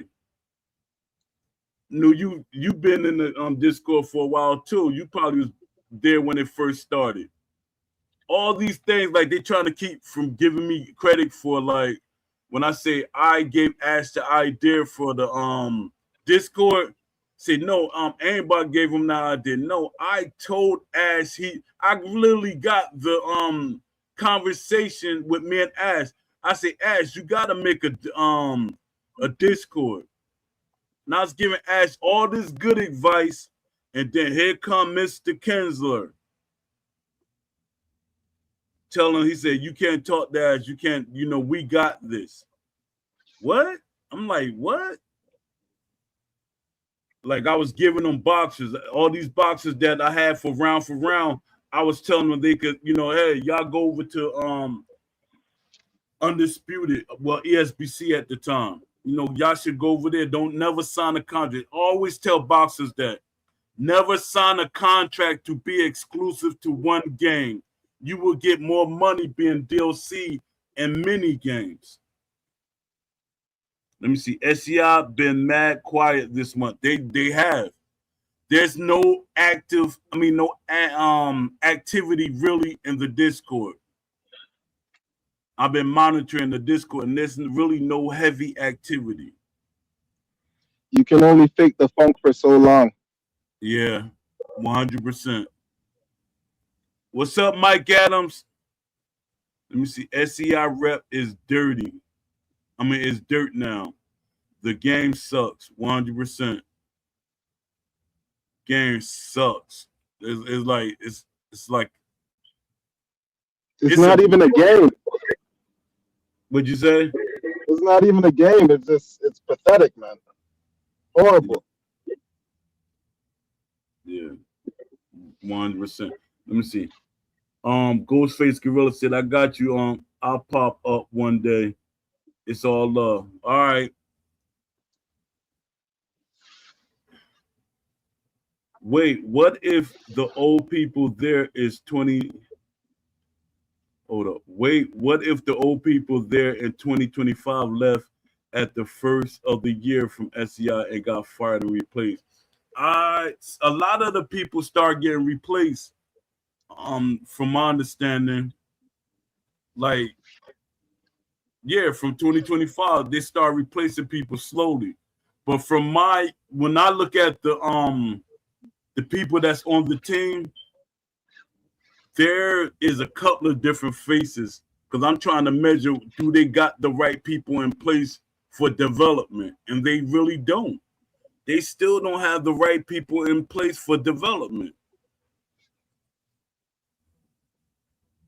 We got 51 people here. Please hit the like button, please. Let me see. Yeah, a lot of people from what Jay was saying. Oh yeah, Leafy, Jay supposed to be popping in later on. We're gonna do a late show too. We're gonna do a I think 11 p.m. Eastern time. So let me see. That's 8 o'clock for you. Yeah, we're gonna do it. Hopefully we still does it. Oh man, here you go with that joke, man. It's a game. It just belongs on mobile phones, and that's crazy. A lot of people kept saying that, and I was trying to defend it. And they said it's a mobile game. It's a mobile game now. It literally is a mobile game. It's a mobile game at this point. And they hired. I remember earlier they hired somebody that has a mobile game background.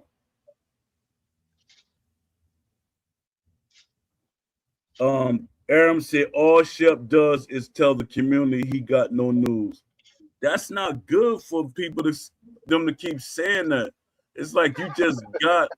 They need to just close the Discord. That's funny, right? Need to just close the Discord. That Aram said this ain't even worth mobile game worthy. That too. I seen some nice mobile games. Yeah, it's not even a good mobile game. Crown did at Crown, did they remove suggestions from Discord? That's a great question too, because even though I'm on the Discord, I don't stray too much from that the main Discord because I know all of that other stuff is an illusion. Actually, the Discord itself is an illusion, but I just go in there to engage and try to find topics I could talk about on my show and see what fans are, their thing. Cause like I be telling people, I say, yo, y'all just come on the show. Anybody could pop up and be on the show. Let your voice be heard because Still City is not the only company that's listening to this show. And I know they listen to the show. There's somebody from Still City listening to the show all the time. Because every once in a blue moon, Jay Shep will pop up and say something. If it is kind of weird, like if I like mention his name and it sound weird to him, he want me to clear it up for him. Nah, they still got the game feedback suggestion page.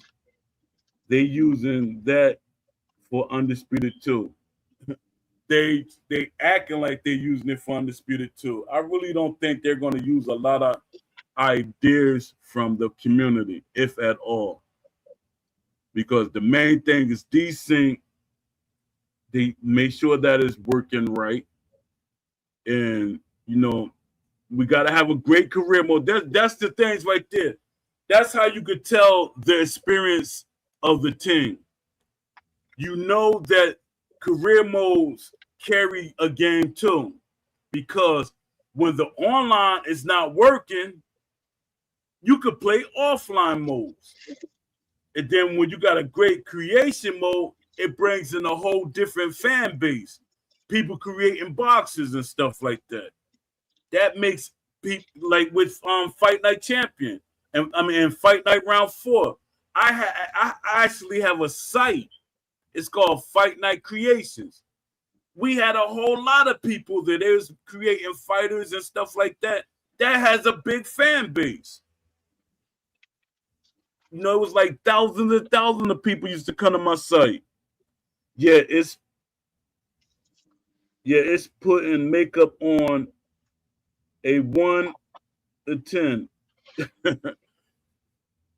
Yeah, they keep adding makeup to garbage. Excuse me. They keep putting makeup on a pig and trying to act like it's different. It's still a pig. It's nothing they could do to this game at this point. Yeah, I just want them to take the money and go, man. Take the money. Don't let the door hit you on the way out, man. Exactly. Mike Adams said a rock welder with lipstick. It is. I've been saying that, and that's one of the things. They were trying to find a way to kick me out the disco because I was saying it earlier. Yeah, they got rid of me one time, but it wasn't justified because I could have there you go. There you go. J MMA is in the house, y'all. J MMA is in the house. He said, I wish I didn't take that undisputed check. Jay, stop trolling, man. Stop trolling. Stop trolling, man. Are we still having the show later on tonight? And please don't be trolling me. Are we having a show later on tonight, JMMA?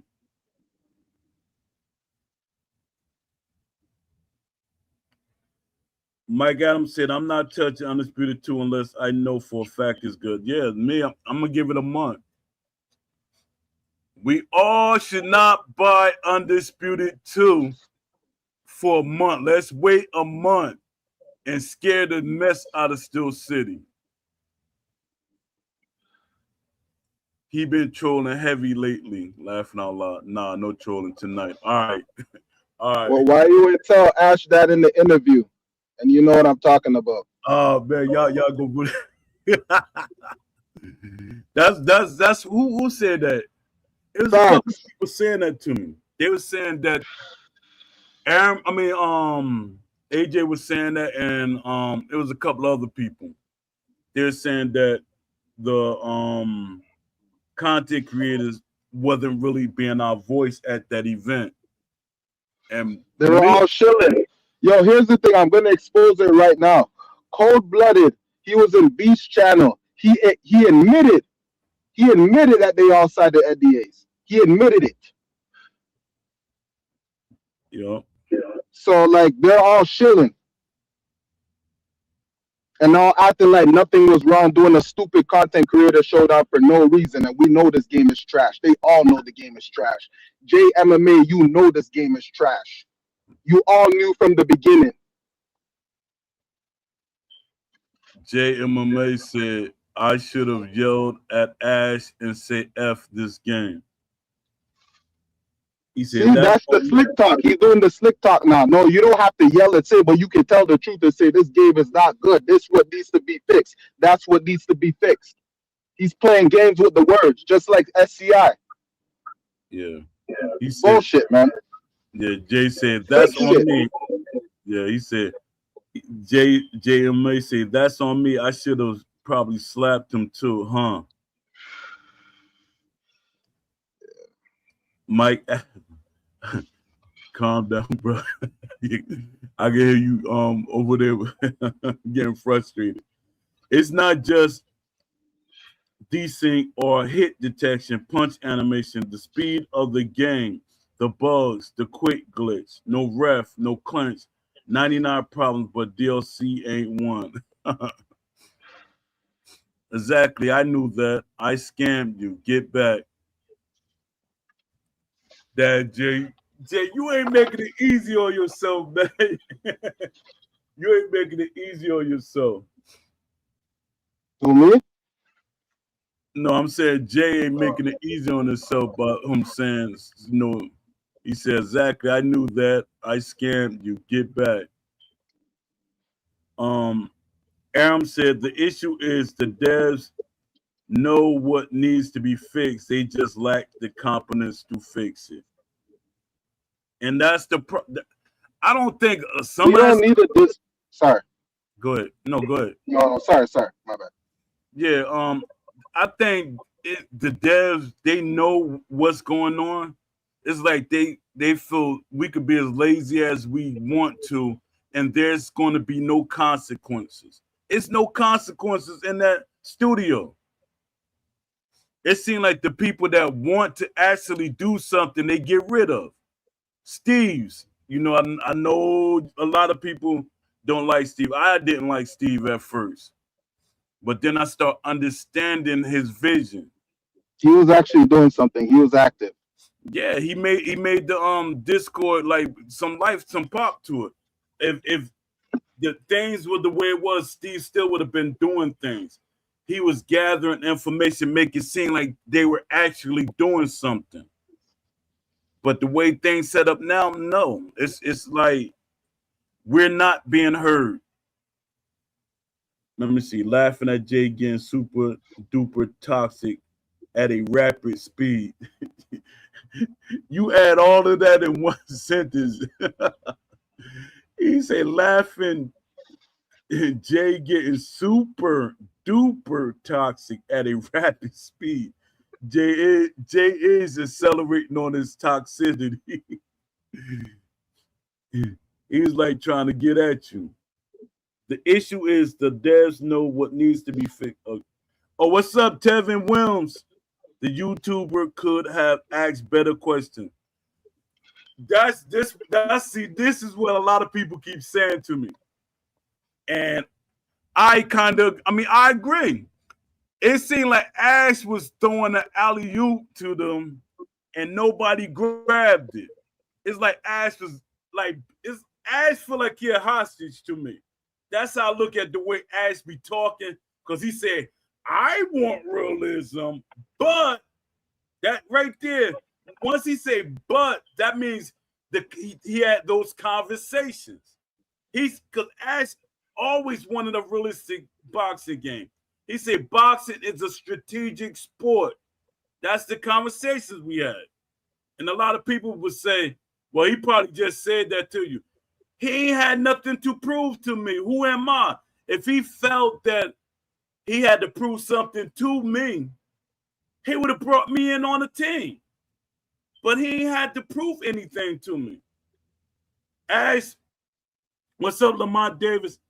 Ash really wanted the game to be realistic, but people kept telling him, hey, realistic games don't sell. What realistic game do y'all have to prove didn't sell?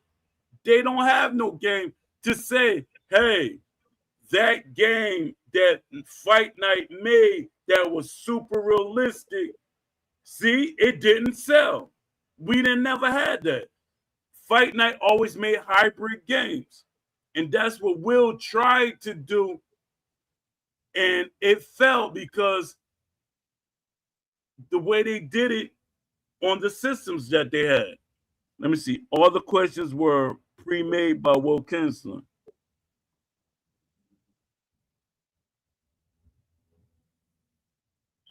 Jay, man, stop trolling. See, because that's what my mindset was saying. My mindset was like, Will, sit down, because I'm gonna explain to you. Because Claimer Uncut with that video, he kind of put in perspective what I've been saying. Will Smith, I said Will Smith, Will Kinsler, he sits down with you and talk to you. It's like rocking a baby to sleep. He sit down and talk to you. That's why he's good at what he does. He sit down and talk to you and try to make you think a certain way and make you feel sorry for the way that he's talking. And then you kind of start repeating everything you say. I was always a problem. I was always a problem with Will and EA. My thing is I would never follow the program. They said, hold up, Poe, you're a senior moderator. You don't supposed to be acting like you're part of the actual community. You supposed to be above the community. No, I'm part of the community. And I always carried myself that way. If we had a concern in the community, I always expressed it to them. I used to always give surveys. I used to always give polls. And I used to give them to the developers. And they used to say, man, these are some great ideas. We could give y'all some of them because the investors and the publishers going to push back. But he said, if y'all push back harder than the developers, y'all can get everything you want in the game. And that same thing applies to what's going on with Steel City. Nobody's pushing back. You got a couple of people pushing back, but other people keep saying, well, you got to play the game a certain way. No, if you do that, the company say, hey, nothing wrong. If they could play the game a certain way, we don't got to really fix nothing. That's how they feel. Let me see. Leafy said, I'm not sure why Will join SCI when he's a football guy. And you forgot he's a Fortnite guy too. What's up, A Smooth? I got going Legend in the house. What's up? I'm here. Ash had a red hot dot sniper on his head in that room, laughing out loud. And he was watching, and Will was watching him heavy, like you better not say nothing. 100%. It seemed like Ash felt like it sounded like a script because I know how to read people. It sounded like he was trying to remember things because Ash, that's what they always say. Stop talking to Ash because Ash will tell you everything. He'll tell you everything. And I was like, Ash, don't tell me stuff if I'm not under NDA. I know a lot of y'all be like, yo, man, you shouldn't say that. No, because I know I don't want it to fall back on him later. But Ash used to still be talking to me. He's like, what you think about the models that we put out? Like when he put the Ricky Hatton model out, when they first put out, said it doesn't look like Ricky Hatton. And he said, yeah, I heard that you had some problems with the way the Ricky Hatton looked. He said, that's not the last model. Ash was communicating with me. and he like really respected me because even you could tell he respected me because he said, "Poe, I'm gonna make sure we put you in the game," and that disappeared quickly after Will got hired. Will's like, "We don't need that joker, and he's a problem." Will knew I was a problem. I was a problem at EA, so he knew I was gonna be a problem. I was gonna see all the nonsense he was gonna bring to the game. Of course, because anybody that's telling the truth, they're gonna ignore you and act like you don't exist, even though you bought the game. Exactly. And then the Yup. people that chilling, they're gonna rock with them. Yup. So 100%. yeah, 100%. And my thing is like I be trying to tell like content creators that you want the community to be behind you. I mean, you actually want them to support you. So you should be the voice of the community. But by you like letting a company influence what you say and do, and the community gonna see through that, then they're gonna say, "Hey, why should I support this guy when he don't really have our best interests?" Let me see. Let me see. Leafy said, "Yeah, that's even weirder." Let me see. What did I say? All right. Ash probably said too much in that room. He was pretty honest. Yeah, Ash was saying a lot of things. He he was saying stuff, and I was like, "Yo," I said, "Did he just say that?" He was saying stuff, and I guess he peeked over at Will, and Will gave him a cue, like, "You're saying you're not sticking to the script." Because Ash said, like, with the EA said, "Yeah, I talked to people from 2K and EA," and I'm like, "What people did you talk to from EA and 2K?" Because I talk to them all the time, and they weren't saying the exact same thing what Ash saying. They were not saying the exact same thing Ash was saying. He said we had the same what were they problem. saying? He was saying that they had the same problem trying to please everybody in the community. That ain't what the EA did. They were saying that as them they made the game wrong. They started out strong Of course. and then they switched up on everybody. The whole game just switched. And that's what they were saying. Let me see. Aram said Ash said what he needed to say. He's still part of the problem. Oh, definitely. Definitely.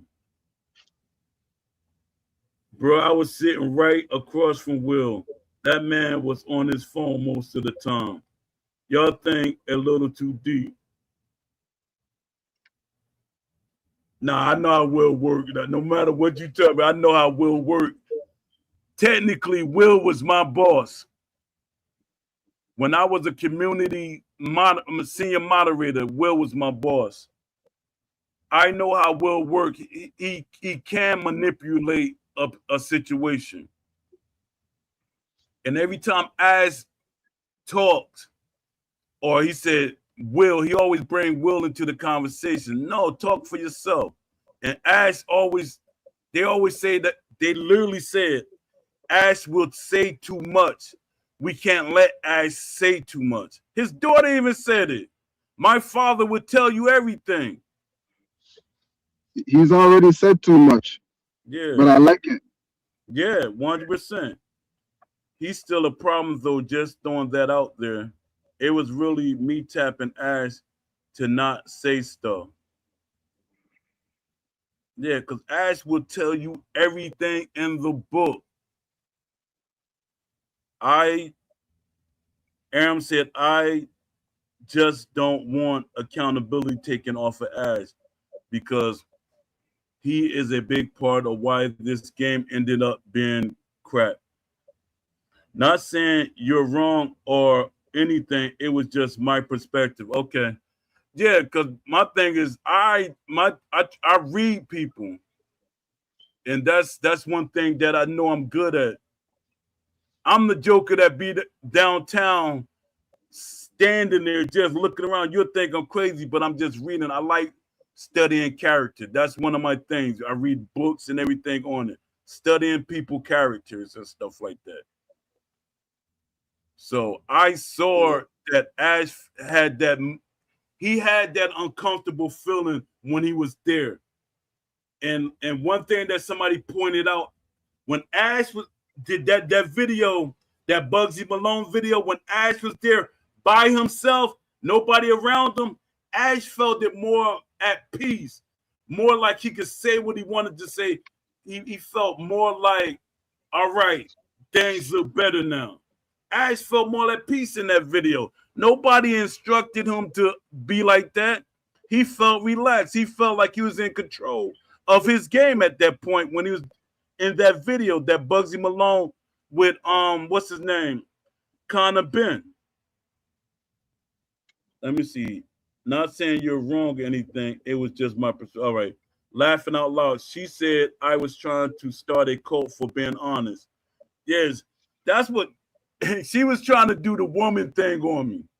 She hit me up in the DMs thing just because I'm talking to a female, I was going to calm down with my opinions. And I kept telling her, I said, are you related to Ash? She said, yeah. And I said, oh, that's your father, huh? And she laughed. She's like, yeah. And she's like, he's a great guy. I said, yeah, your father is great, but he's easy influence. Her father is, I hate to be abrupt about something, but Ash soft. Ash wouldn't last in the hood or nothing like that. Ash is super soft. He could be manipulated easily in the hood. He's very soft. Cause I would have cleaned house. It's too many developers looking for jobs. Every day I be seeing great developers. I'm like, Dad. And for one, I sent Steel City when it was ESP. I mean, when they had ESPC, I sent them a high profile veteran that was in the industry. He did some contract work. So I'm thinking the ESBC version that we got, that was his work. And once he left, that's what we got. That's me just thinking that way. But because I was like, yo, man, why you ain't still with Steel City? He said, after my contract ran out, I left. So that means there's something going on in that studio that we really don't know about. You didn't want to be a part of it. Yeah. Leafy said, man, she banned me for replying to a message from a developer and saying to break it down, laughing. Yeah, that's what the Westcom used to try to do to me a lot. The moderators, they used to try to make me restructure the way that I was talking to people in the Discord, or they try to make me over explain it. Man, I'm not over explaining what I said. It is what it is. No, what you mean? Explain it to us. I'm like, no, if you don't understand, it's not in Chinese, it's not in Arabic or nothing like that. It is what it is. You want me to break things down, but you're doing that on purpose. I'm like, y'all doing all the tricks that we were taught to do when I was a senior moderator with EA. And that was a bigger platform than the Discord. I was dealing with more people than they were. Let me see. Shout out to Chef. Nothing personal. Man, bump that. I know she probably watching the show. Bump that, man. That's why you probably said that too. That's why you said shout out to Sav. Because you know she probably listening to the show. Yeah, but it's crazy that they don't have better communication. That's why I made it my job when I was helping EA to be a community person. So when things didn't look the way fans wanted, they still had communication with me. We still had this one thing I want to talk about because with you. with the round table.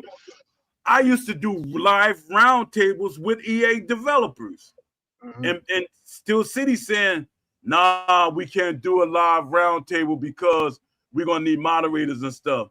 We had more people at EA than Steel City had, and we didn't have no problem doing our interviews. Let me see. Don, where has Grub been? I forgot that dude exists. Yeah, man, don't do that Candyman stuff. Yeah, I'm not a fan of Grub because that Joker, he part of the reason I got banned the first time. And he be trying to reframe what I be saying. He said, "No, you mean this. No, don't tell me what I mean. You're not a boxing fan. You're a fighting game fan. They're two different things." He used to always try to bring that Tekken mentality over to boxing. I'm like, y'all talking more about Tekken than y'all talking about boxing. Well, let me see. I ain't seen Gub and Stove. Yeah, that's crazy. I wonder did they get banned? Saf, no, I don't care. Laughing out, same for Chef. Yeah, Chef, like he got, cause me and Chef, we've been friends. Cause I got a group. We've been friends, and then we fell out a little bit. It's like you and your brother have a disagreement, and then y'all like don't talk for a couple of days or something like that. We had a disagreement, but what he do, that's on him. I can't change him. I can just say what I say. Yeah, Shep is the only person I respect. Even though even him, I even said things to him. He like, yo, bro, you I felt disrespected when you said about the boxing thing. And me, I was being honest from what I saw. And the Well, what'd conversation, you say? What'd you say? I was saying that he's not really a boxer. He don't really talk about boxing and stuff like that. And to me, he don't really talk about boxing. That kind of make you say, hey, is he said he boxed, but he don't really say boxing's terminologies, or he don't really get too deep into what boxing is. Because usually when somebody a boxer, they talk more boxing conversations about a boxing game. So that right there like threw me in a loop. And it wasn't no like nothing like personal, but it was kind of personal. Because I'm like, Dad, Jay Shep box? I'm like, it don't seem like he boxed. And then I don't ask the level. Other people's asking me, well, how much boxing did he do? I don't care about that. I don't care about that. He said he boxed, but my thing is you box, you know, and then you defending bad flaws in the game. That's right there, like, that kind of threw him in a loop. And CB saying that he boxed, but it doesn't seem like he boxed because he's not being outspoken. And I know that they got rid of all the boxers in the studio. They got rid of aimbot. I mean not aimbot. They got rid of what's his name? What's his name, Chat? The brothers. One of the brothers. Chat, I forget his name. The lightweight. I mean, he's not a lightweight, but he was there with Ash. What's his name? Lightweight. Dad, I forget. He's from the UK.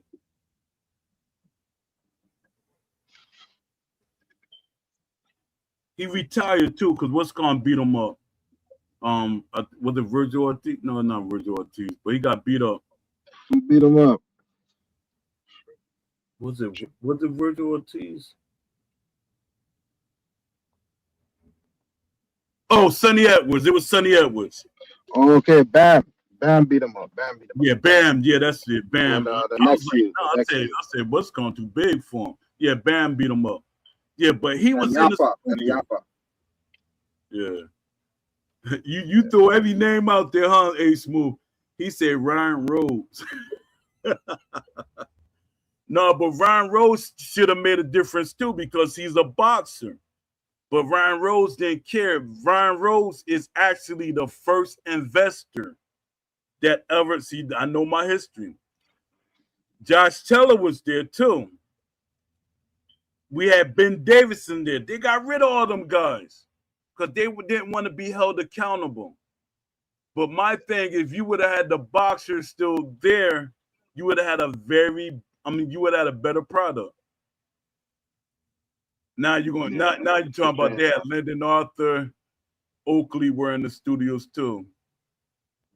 No, I'm talking about like literally there almost every day. Sonny Edwards said he was a walking distance from the studio. He wanted to No, be there. you could see it early on though. He was there, he was active. Yeah. You can see it. Yeah. Yeah, Let me and then they see. switched up. Yeah. Mike Adams says Steve's was good. We were direct messaging each other and trying to get the quick glitch fixed for PS5. Then he got fired for his past behaviors and comments once SCF find out about his past.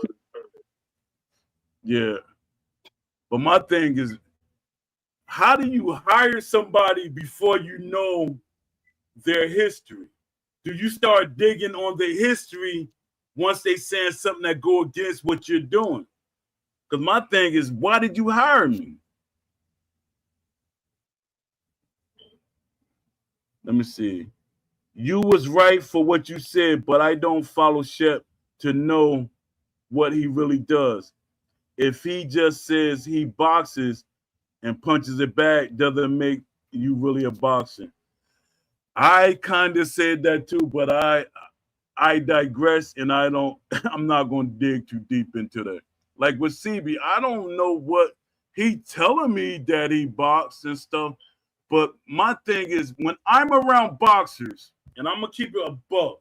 When I'm around boxers or somebody that boxes, the conversations are different. Everything is different. When I even talk to boxers about undisputed or about a boxing game, they start giving a lot of ideas. They get passionate and stuff. So that right there show you the difference. That's why I'm so hard on people. No, Mike, he was a cool guy for what that's worth. I'm shocked you said that, JMMA.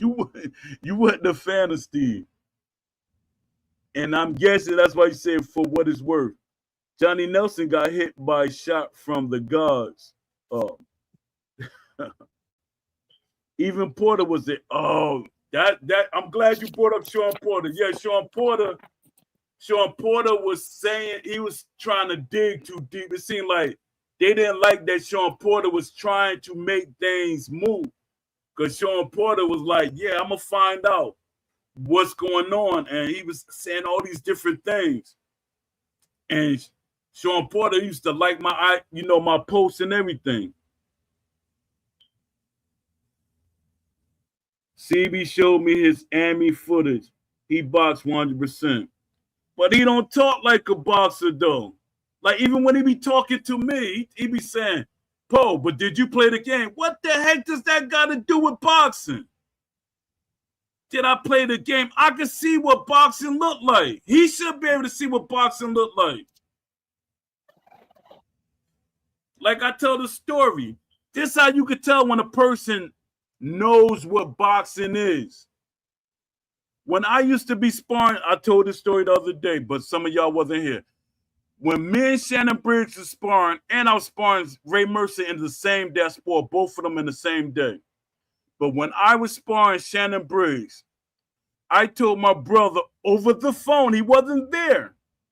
So you could visually see, or somebody could explain it to you. That tells you know what boxing is. So I said, yo, man, I was sparring Shannon, and Shannon kept hitting me with the jab, and he was hitting me with this and that. My brother said, well, you do this and you do that, and you gotta keep him off balance. And I said, yeah. I said, I didn't think about that. They said, yeah, keep him off balance. And then you get him.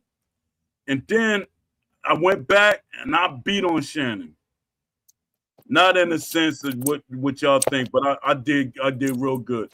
He said I beat on him. I mean, he said, "Yo, you put it on me," and I think I was on my way to England that week because I went to England for tournament, and yeah, let me see. Tommy Morrison is one of the worst animated characters in the game and visually. And I talked to his wife. I say, why you let them do your husband like that? I said he doesn't look like himself, and he does your animations and everything is not. Yeah, pause. I don't know what I said, but pause.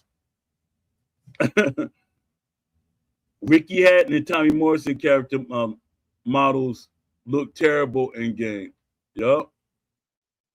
They changed. It looked way better than what they originally had, but yeah. And that should have been like a marquee fighter if we being honest, because Ricky Hatton and other people should have had their animations. They should have had their. That's why when I say tendencies, I'm a huge advocate of tendencies. When something is broken and everything like that, you can add different things. You can make the game play better, or it'll give you that illusion that the boxer style is there. That's what a lot of people do with Fight Night Champion. They use the sliders, the tendency sliders, to adjust it to make the game play more realistic to the way they want to play it. Aram said Connor Ben punch animations are horrible. So they changed something because the earlier Connor Ben, his animations and everything looked great. Everything looked great early on. So they keep making adjustments that's making the game break. Let me see.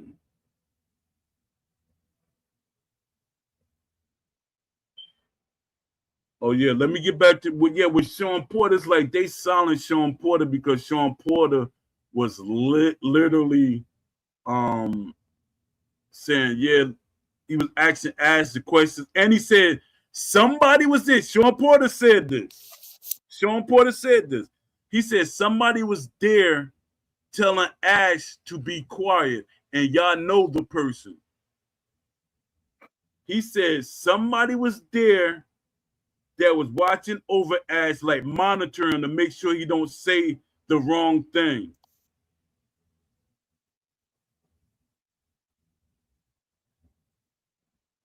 Let me see. Tevin Williams said, J MMA, when you were testing Undisputed, did you approve this version of the game? Oh man. We was talking about that earlier, Legend, right? Yeah. He's a game tester telling us he don't care about the ref. Yeah.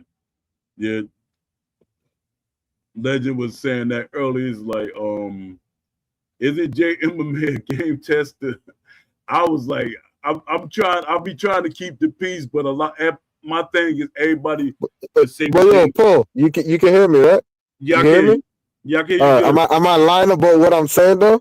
Am I making this stuff up? No, not at all. All right. Good old bald EA man. Leafy said, good old bald EA man. Jay said he gonna answer it later tonight. Now, Jay, let me ask you this question. Do you got something? Because I'm thinking, I'm like, Jay want to be on the show tonight. Are you gonna make an announcement or something tonight too?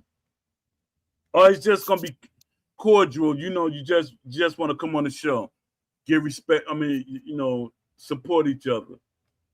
Or you want to make a surprise announcement or something like that. But if you tell me it's not gonna really be a surprise, let me know, Jay. Let the community know, so I could advertisement and we get a whole lot of people pop up in here. That'll be funny. And then you say, nah.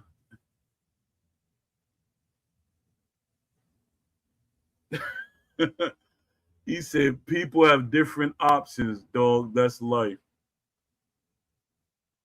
I'll turn it into a video. Oh, all right. That's what I was thinking at least. Okay, definitely. But are you going to do the survey? That's what I meant to ask you. What's up with the I mean, not you doing the survey. Are you going to do a video about the survey? Or you want me to talk about it tonight? Yeah, like the survey and when is Still City going to pull the band-aid off and say we're moving on? Because I'm sure they're scared to say, hey, we're moving on. We're working on Undisputed 2. And fans will that Discord would die that same day. It'll be like you just put one right into your sick dog. If they say, hey, we're moving on, you know, we're working on Undisputed 2, but we're gonna keep putting out DLC. Boom, door closed. Everybody left the DLC. I mean, left the Discord. But it's always them that one or two people that want to stay there and say, "Yay, we got more DLC." But if they No, put my it's not just a one or two people. It's more than us. yeah, The yeah, people in this world are a very small group of people that are have that what we understand what's going on. yeah, You know, yeah, so yeah, there's more people than us that want the DLC. yeah, Unfortunately, yeah. so My thing is DLC would sell better if it was a fixed game and the boxers actually fight like themselves, or they have their tendencies and stuff like that. yeah, That sells a game better than anything. I mean, that sells DLC better than anything. Jay said, you can still ask if you want. I don't care. Okay. Yeah, I'm gonna put that out there tonight too. And if you're making a video off it, that'd be great. Um, yeah, everybody went silent though, like some of the major content creators. Jay holding on. He like holding on by a strand.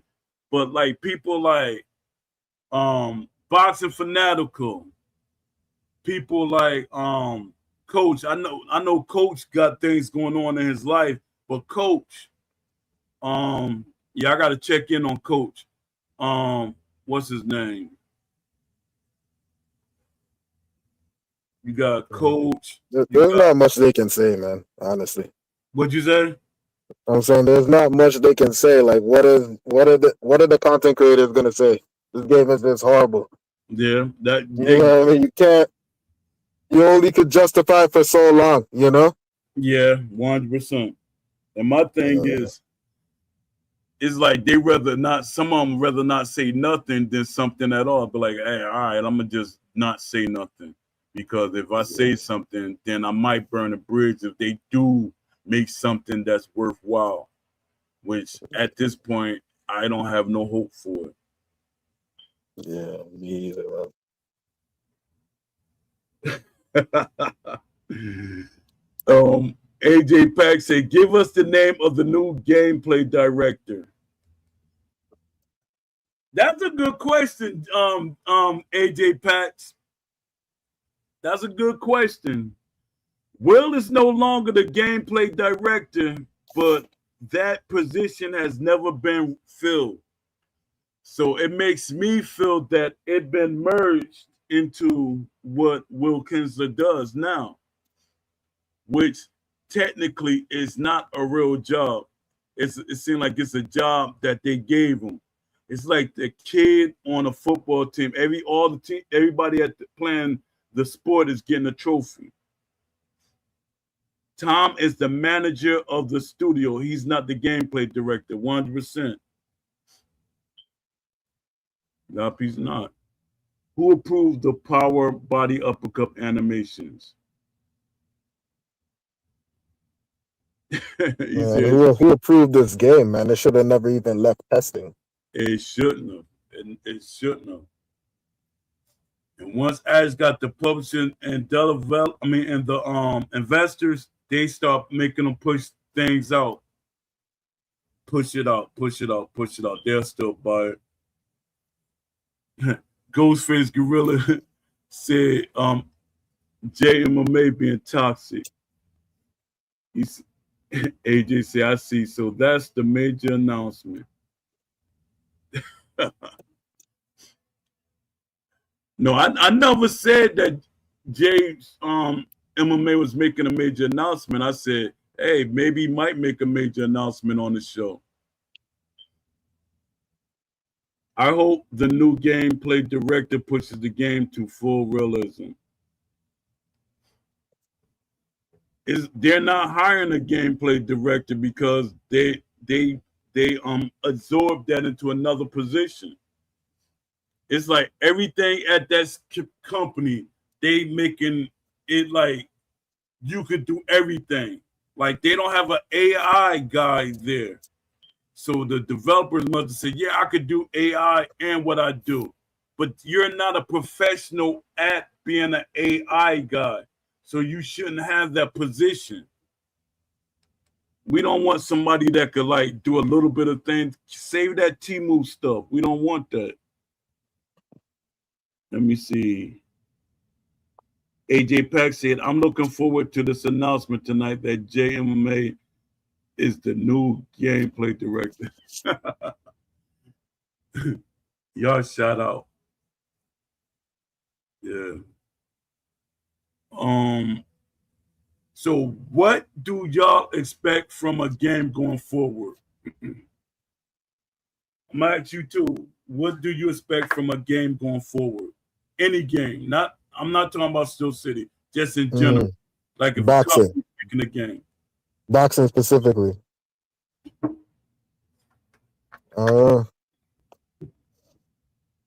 They just gotta do the common sense thing, you know? Just do the common sense thing. Add the boxing elements into the game. You know, it's that simple. You know, just like I was saying, I don't know. I can't keep saying the same thing. You know, just do the common sense thing. Do the right thing.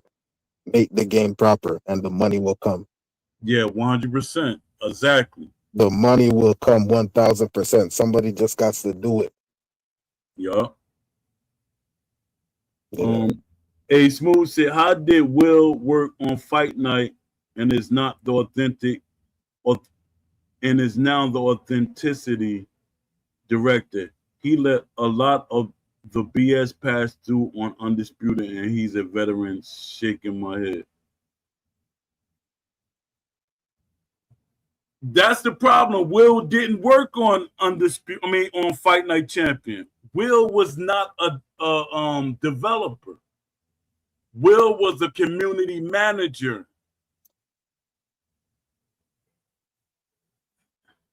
And I didn't know it. I always thought Will was there before me. And that's crazy. He came in after me when I was helping EA. And he was the community manager. I always thought he was there longer than I was. He said, no, you were there longer than I was. I said, I didn't know because barely saw him anyway. If it is true that Jay is the next, man, you ain't gonna leave that alone, huh? A Smooth says super realistic, fully fleshed out boxing mechanics and attention to details with presentation. All right, that's what A Smooth is saying we need in a game. And my thing, I'm gonna keep it like this. We need everything, man. Yeah, we need competent developers. We need developers that know what they're doing. We don't need that care. Developer doing 5 jobs. We need developers that know what they're doing. We need Ash to put his feet down. Stop being so scared. If you're scared, let your other brothers do it. If they're not scared than you. But it seems like Ash is the more scared one on the team. Ash too nice for me. Too nice for my liking. AJ Pack said JMMA is the pulse of the undisputed community. Salute to Jay. Leafy said hyper realistic mechanics. You see that word you just used, hyper realistic? Ash said that in the videos. I recorded it. I literally took that snippet out of a video that he said. He said the game is going to be hyper realistic. First he kept saying realistic, realistic. Then he said hyper realistic. And Sonny Edwards was sitting right by him. And Sonny Edwards was looking at him like, all right, I'm shocked he said that. But Ash was saying it. But then that's why they was like, Ash can't talk too much if he's not monitored. Let me see. Hyper realistic mechanics, realistic graphics, rollback netcode online, in-depth creation suite, community creations for creative fighter, venues and gear, 100%. Tevin Williams said, JMMA, my last question. Does Steel City Interactive know that the power body uppercuts is broken? Oh, it ain't like they not put what they don't know about they know everything that's wrong with their game.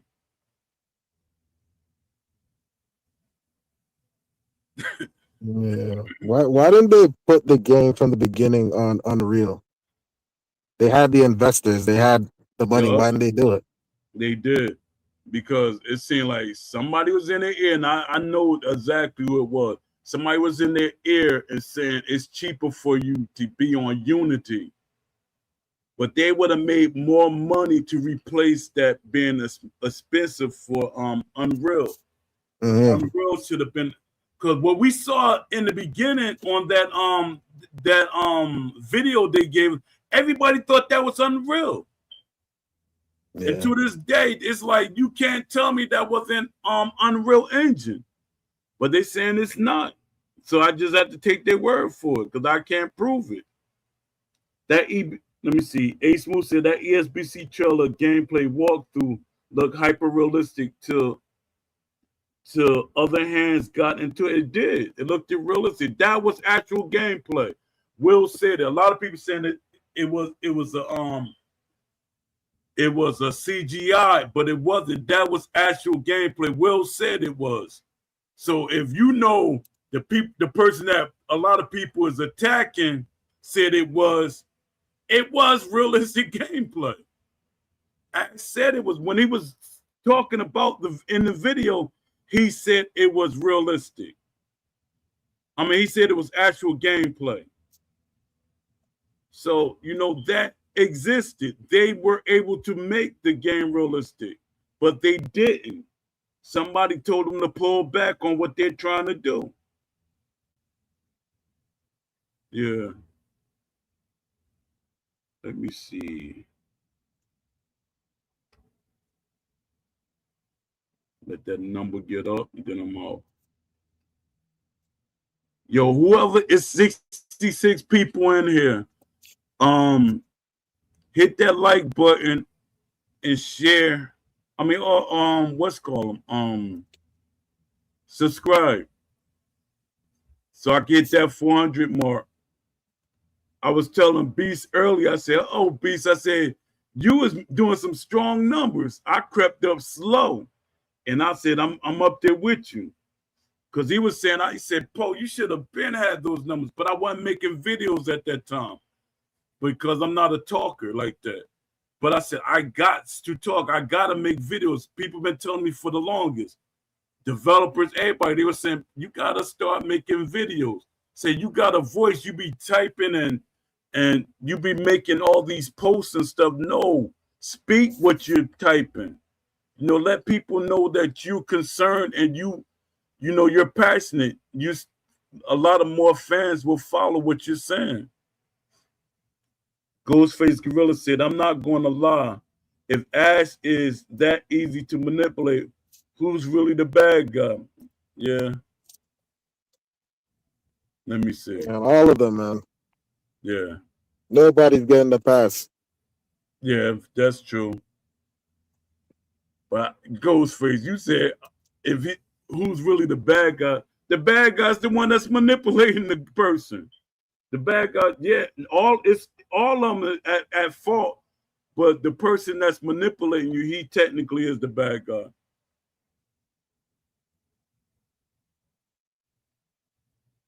Yeah, because I'm like, yo, 100%, 100%.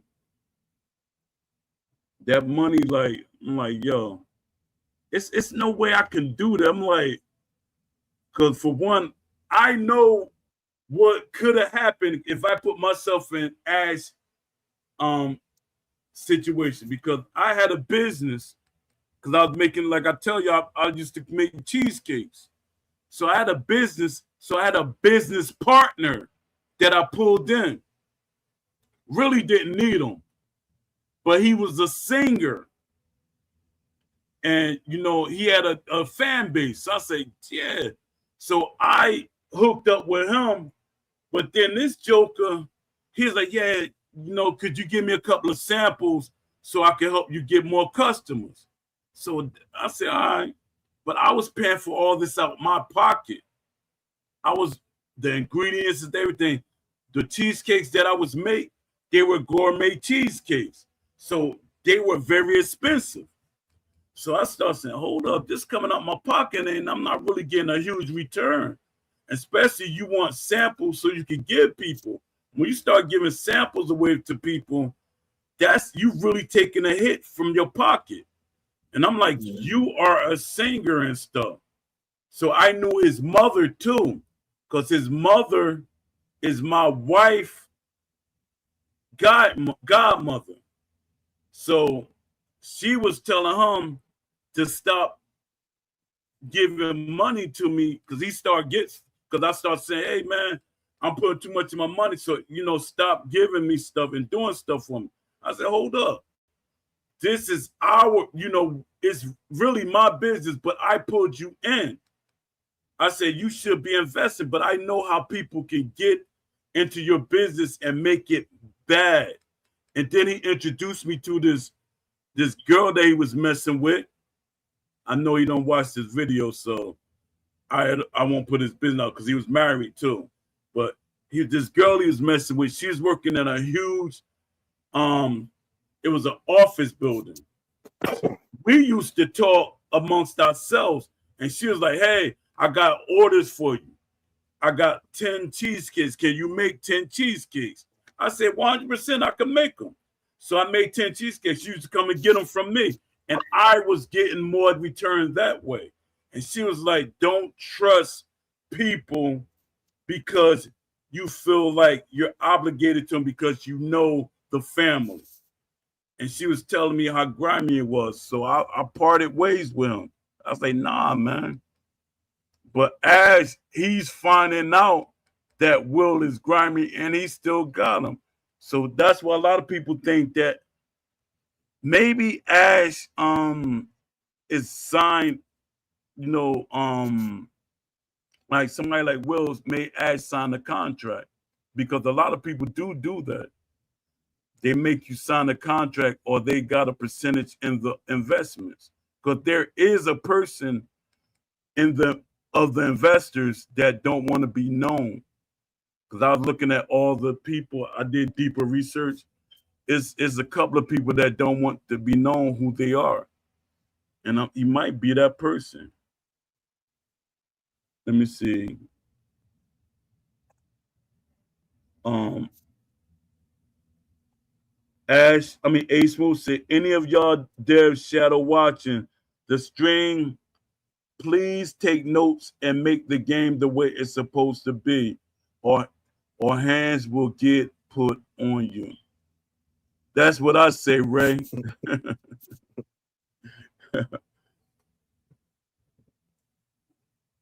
18 people watching and 6 people commenting. Yeah. And 66 people that came in and left back out.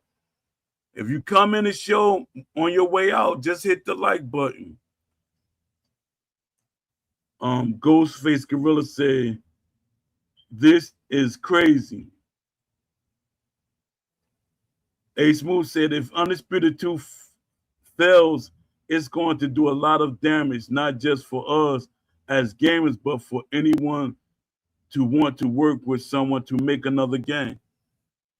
Yeah, but I can't see them doing great out the box. because they're going to basically do what happened with that's what they should have been scared of, because that's why I be telling people about Fight Night Champion.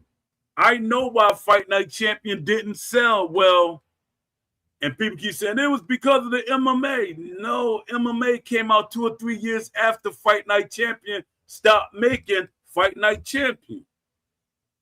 So that's not what did it. Fans got tired of what Fight Night kept putting out because they start seeing other games progressing, like 2K at that time. I know y'all get triggered when I say 2K. When 2K at that time was setting the bar for what a sports game should be, and they were expecting that from EA. Then EA asked me to send them the wish list at that time. Fans were excited. They were saying, oh, they listening. They grabbing the wish list. They're going to give us everything that's in the wish list. And that's very far from the truth. They gave us tendencies and a couple of other things, but their main focus was that story mode. And the developer told me that. Brizzle. Me and Brizzle had a good friendship behind the scenes. I was trying to get them on here, but with developers, it's just like doctors and police officers. You can't talk bad about other developers because you never know. When things get bad, you might try to go to another company and be like, hey, whether you're talking bad about this company or that company, that's not good. No, we don't need you. Lamont Davis said, I'm triggered now. You said 2K. People get triggered for certain things. I'm like, Dad, man, I can't even. Because as soon as you say 2K date, it's like, even with Fight Night and different things, they pick certain things and they like use that to defend their argument. And my thing is, no, let's talk about everything as a whole. Because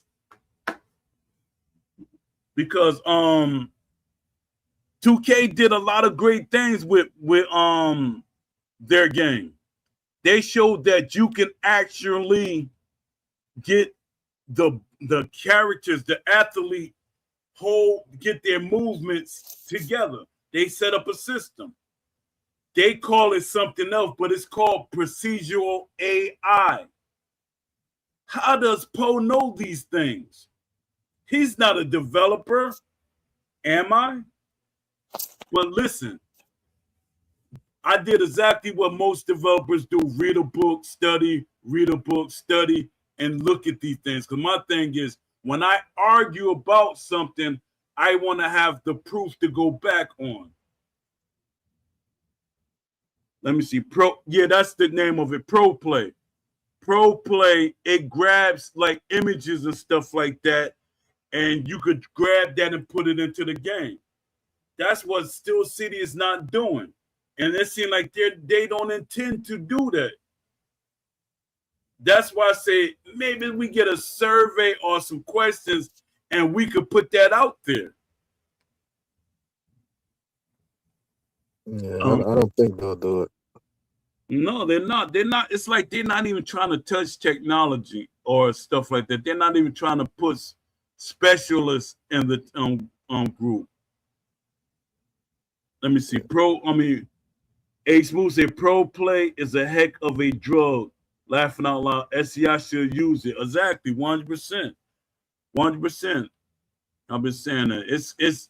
But the real thing, what it is, they call it Pro Play, and they probably added a couple of things to it to make it their own, but it's called procedural AI. Like if somebody's dead, which they should have used for Ali. Ali looks like Ali, but if you really paying attention, it's not Ali, it's Sonny Edwards. And if they should have used procedural AI to get all these boxers' movements down. But their thing is they try to go the cheap way with everything. Yeah. They didn't want to do it. It's that simple. Yeah, They didn't want to do it. they didn't want to do it. And what helped them with Emmanuel Augustus, because Emmanuel Augustus' style looked like MMA, and that would have captured the MMA people. They're like, oh, you see how that guy fight? Yeah, let me buy that DLC. So my thing is, when they do drop DLC, I'm getting back on this topic. They're gonna put out some heavy hitters. The DLC gonna have some heavy hitters in it, and that's gonna pull some idiots back in. And no disrespect to my friends that bought the DLC, but it's gonna pull y'all back in. Y'all gonna complain like a mug while y'all playing that DLC. Ghostface Gorilla said, Ash be like, don't talk to me, talk to my man. Yup. Yup. That's true. Technically, not technically, I can literally, because I think I erased a lot of stuff because I was mad. Will was saying, stop talking to Ash. Stop talking to Ash never had a problem with me talking to. He loved talking to me. Will told me. That's why I be saying no disrespect intended, Jay. But when you say certain things, I'm going by my interactions with Ash and my interaction with Will. So it makes me kind of feel like Will controlling Ash, because Will told me, hey, you don't talk to Ash, you talk to the team, you talk to me. And then he was like, we don't need your help. I'm like, you don't need my help. I said like 30, 40% of your roster. I hope you get. I never said, but 30, 40% or even more, I help you get. I sent those boxers over there to Steel City. I said, yo, I apologize for what Round for Round did. But I said, even though I was telling them, I said, if y'all sign for Round, sign to other companies. Even if EA make a game. Don't sign an exclusive deal. Exactly. I tell every boxer that. And then the guy from Round for Round, he was being slick. And it was making me mad. That's another reason why I left, because he was doing slick stuff. He started making boxers sign a contract to be just in that game.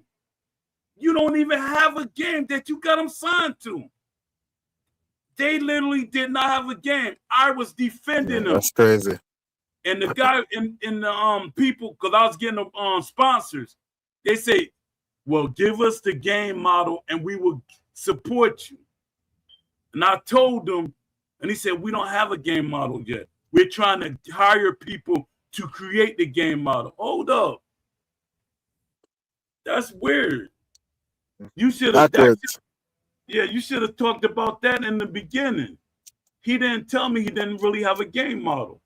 So everything he was doing, it was like deceptive tactics. And I said, nah, I don't want to be a part of this. I wanted to be a part of Steel City at that point. And, maybe. You don't want to be a part of that. It would have never worked out, man. Yeah. But I'm talking about maybe if I got there before Will got there, maybe things probably would have been different. Yeah, if you got your friend, was it Brizzle?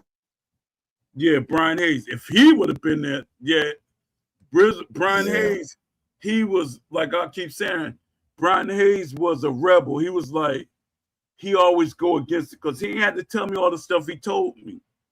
Brian Hayes used to tell me a lot of stuff. And he's like, even he was, when I got banned, he pushed for me to come back. The other developers really didn't like me. And he's like, Poe is a good voice in the community. He wanted me. He said, he was like coaching, like telling me things like, you guys are cool. You guys are cool. Yeah. And he's like, yo, if you could get the community all of y'all say the same thing at the same time, y'all will be good. Does he work for EA now or? No. Technically he does, but he say he doesn't. He said he moved on from EA. But if you're working for a company that EA owns, you still work for EA. You probably don't Yeah. work for the main company, but you work for that fledgling company, a company that deals with them. You still working for Yeah. EA. Hey, so I'm just curious. Does he have any insight? If you don't have to share like specifics, but does he have any insight if there's gonna be a new boxing game or? No, I think that's one of the reasons why he left. Cause he used to tell me, because I used to always ask him. I said, yo, man, Yeah. what's up with the new boxing game? He said, yo, Have you Poe, heard I'll be anything? going around the office. What'd you say? No, I'm saying if you heard anything from him, like if there's gonna be a new game. No, he said Poe, he said I used to walk around the office. Actually, he said, we need a new boxing game. It's the right time. We need a new boxing game. We need a new boxing game. He said that's I kept saying that all the time. And you know what? And it was funny because he was excited for what ESBC was. And he said, we're about to get a new Yeah. boxing game. Because he said, if that would have been successful, that would have made EA make another boxing game. That would have made other companies make a boxing game. But the game did not sustain its fan base, so companies said it was a failure. Yeah, but they should look at that and be like, okay, well, if we make a good boxing game, a really good boxing game, we can do double, triple the numbers, Yeah, and it'll that's what I sustain was itself. yeah, that's what I So was thinking. yeah, But companies start getting scared. They start seeing drop off. They this is don't an think learning. opportunity. What'd you say? I'm saying this is an opportunity. It is. It's a major opportunity. Yeah. Let me see. Tevin Williams said they said the same thing to Josh Teller. We don't need your help. Oh yeah, where you get that information? Because I've been trying to get Josh Teller on this show, and I've been trying to get him to come on the show. Ben Davison, I was trying to get Sonny Edwards. He never replied back. But yeah, I'm trying to see what's going on with them. And my thing is, you don't have to say nothing if you still under NDA, but you can indirectly say something. They cannot get you for saying something indirectly. A Smooth Yeah. said, They probably don't even want to do that. yeah. A Smooth said, has been in touch with SCI at any point. No, has he been in touch? I don't know. Brizzle haven't been talked to me. See, I think right now in the industry, in the gaming industry, people scared to say certain. Even a guy, like what was it? A couple of months ago, no, last year, somebody from EA. He said he watched. He's probably watching it now. He said he watches all my videos. And he said he agreed with a lot of things I say, but he said he wanted to correct me on a couple of things. And I was okay with that. And he said, yeah, he want to come on the show and talk with me. So I say, all right. Yeah. So a week went by and I was like, yo, what happened? He said, no, I'm still want to come on the show. I'm coming on the show. He said, what happened was EA has to see what kind of content you make. And then once he said my name to EA, I'm 100% sure. Oh, it's Poe? Nah, man. Nah, you can't go on there. You can't go on there.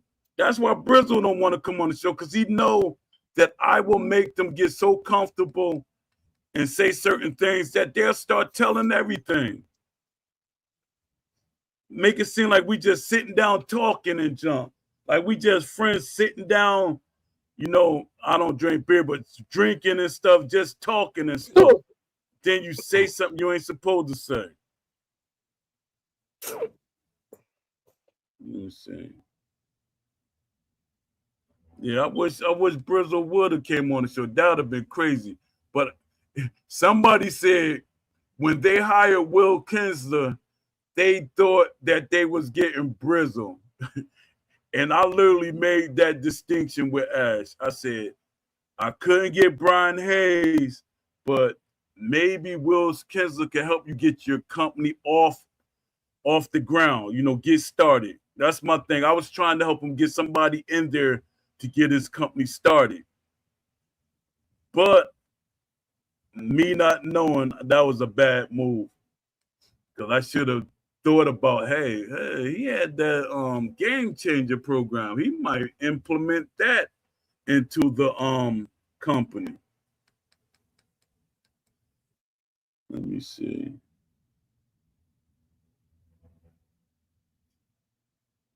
Yeah, they said that's technically what oh yeah, I don't know if y'all heard this story that I always say. The developers, they made a group, like a separate group. It's like a private group. They pulled me into the group. They told me to come into the group, and all of them talked to me and said, no, Ash don't want you on the team. They didn't want me on the team. Ash don't want you on the team because we're not hiring anybody outside of the UK. So I'm like, they serious? Then they say, yeah, Ash said you could be in, we're gonna put your character, you're gonna get a character in the game, but that's it. And Ash said you have a lot of great ideas, but that's it. We're not trying to let you be a part of the team. I say, oh, all right. I said, all right. He said, yeah, it's a big misunderstanding. We're not hiring people from the UK. I mean, from the United States. But they had Boxing Fanatical. They had Coach. They got Jay Shep. They got all these guys from America. They got, what's his name? The announcer. They got Ty Grisham. They got Steve Kims. They got all these people from America. It's like they were scared of me or something. My thing is, let me know if you're scared of me. Don't be like, no, we're not hiring. No, if you scared, you scared. Their thing is they're scared I was gonna make them do the right things. I was gonna call them on the bull. Mm-hmm. They didn't want that. They didn't want that at all. Let me see. Yeah, so I'm about to what'd you say? No, I was gonna ask you. I'm saying, like, I guess you got Shakur versus Tio. I guess you got Shakur because you're from Newark. Yeah. Yeah. Okay. It's gonna be one of them kind of a toss-up fight because the way Tio fights, he could hit you with something surprising that could change the whole fight. And yeah, Tio got a little more crack than Shakur had. I can't see Shakur beating Tio like by knockout, but I won't be surprised though because the way Tio move, because if a person with that momentum, like Tio does some crazy moves sometimes, with his momentum and Shakur is doing something that will make him get knocked out. See, that's another thing that Steel City don't know about. Momentum versus momentum, boom, knockout. Yeah. So I don't know, but it's gonna be. It could be a boring fight too. It could be a very boring fight, or it could be a good fight. Yeah, I'm looking forward to it though, man. Yeah, me too. I'm looking forward. I was like, Dad, and it's like right across the bridge from me. But I had other things going on. This is my born day month, so yeah. Salute Lamont Davis. What, you leaving? I'm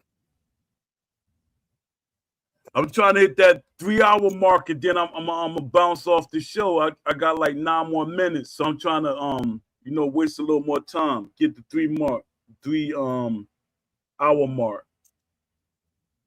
Everybody be saying I be putting crazy hours in because most people, they don't do no 3 hours or they usually do like an hour or half an hour. I be trying to put in. My thing is I want to talk to the community. I want them to feel you've been going crazy, bro. What'd you say? No, I'm saying you've been going crazy, man. Yeah. But I appreciate it though, man. Honestly. Thanks. I appreciate you, man. Yeah. This is why hold up. Ace Moose said, "This is why one day you got to make your own game, like you were saying. If you come into some money, exactly. If I come into some money, but the thing is, I'm not going to tell everybody. I'm gonna tell a few people, but I'm not going to tell everybody because once you tell somebody you're making a game, they're gonna do just like Claim Uncut did. Once he announced it, now everybody want the game out tomorrow. They want the game on console. We're starving, man. We need a Yeah, boxing game. you know, because they was doing that when I was around, when I was with round for helping round for round. They wanted the game every day. Then people started getting agitated because the game wasn't coming out fast enough. And I said, this is not a billion-dollar company. But they ain't trying to hear that. They want a game. They wanted the game. Let us see something. It's been too long, Paul. That's the problem. Yeah. Way too long, man. Yeah. That's why to play a boxing game and be Deontay Wilder, and he's actually fighting like Deontay Wilder, or pick Earl Spence and he's fighting like Earl Spence, Yeah. It's 100%. Just common sense stuff, Yeah. Yeah. And I hate when they start nerfing people, when they start nerfing boxers and stuff. That shows that they don't have box not kill, because it's not like Wilder doesn't have losses on his real record. Wilder has power, but he still can be beat. So that's telling you can make Wilder have that knockout punch, but make sure you give us the mechanics to defeat him. I'm like, yo, because Wilder, he can overextend himself. He's tall, he's lanky. You can use that to your advantage. Somebody like Wilder, like fighting somebody like Tyson would have killed Wilder. He would have killed him. He would have killed, I hate saying that while I'm doing a live stream. He would have destroyed Wilder, Fury. He would have destroyed Usyk. And people always go by when you lost. They look at you like, hey, Tyson got beef. No, that's when Tyson was no longer Tyson. Tyson was so drugged out and all these other things. That wasn't Tyson. Getting out of prison and stuff, that wasn't Tyson. So when we talking about the Tyson that fought, let me see who I'm gonna pick, Spinks and stuff like that. But even when he got out of jail, he was a little okay, but still. But I say the Spinks version. That version he wasn't the same. Yeah, but the Spinks version, he would have destroyed Holyfield because the movement would have been different. A lot of people say, no, Holyfield would have beat him either way. If James Toney gave Holyfield problems, and James Toney wasn't really a heavyweight, what would a Tyson with the movement that he had did to Holyfield? That wasn't the Tyson that fought Holyfield. Pay attention to the style difference from the younger Tyson when they should have fought to the one that Holyfield fought. The one that fought Lennox Lewis and the other one. Because this is what I be telling people. It was people that beat Tyson on points in the amateur that he destroyed in the pros. So Lennox Lewis, he got Tyson at the right time. And people act like Lennox Lewis did not get knocked out 2 times by people that we would say shouldn't have never knocked him out. Yeah, but he avenged those losses, though, man. Yeah. He avenged those losses. Yeah. But my thing is... He's a great fighter. Yeah, he is. Can't take that away from him. He avenged the losses. Yeah. But yeah, and that's another thing. Lennox Lewis, why isn't he in the game? But I know why. I know why he's not in the game. Yeah, but I know why he ain't in the game. His thing, Lennox Lewis is EA fanboy. He loved EA. Because I remember when they had this campaign, like all of the promoters the fighters and everything. It was 1 year. I like 2 or 3 years before we even knew about ESBC. And boxers kept saying they wanted a new boxing game. EA, everybody was tagging EA. Eddie Hearns was tagging EA. And they were like saying, hey, we want a new boxing game and stuff like that. And Lennox Lewis was saying he wanted a new boxing game. And I reached out to Lennox Lewis. I reached out to Lennox Lewis. I reached out to George Foreman. George Foreman wanted to be in Steel City. I mean, he wanted to be in ESBC. Who else I reached out to? Like major fighters.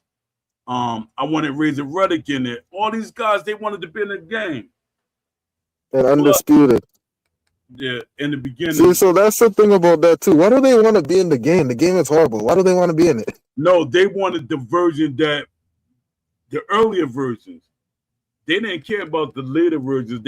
Everybody was silent because people was actually like, "Yo, I want to be in the game." I say, I'm not associated with that game because they thought because the way that I used to talk about the early version of the game, they thought I was involved. And I said, "No, I'm not involved in the game, but I can give you Ty Grisham information. I got Ty Grisham information.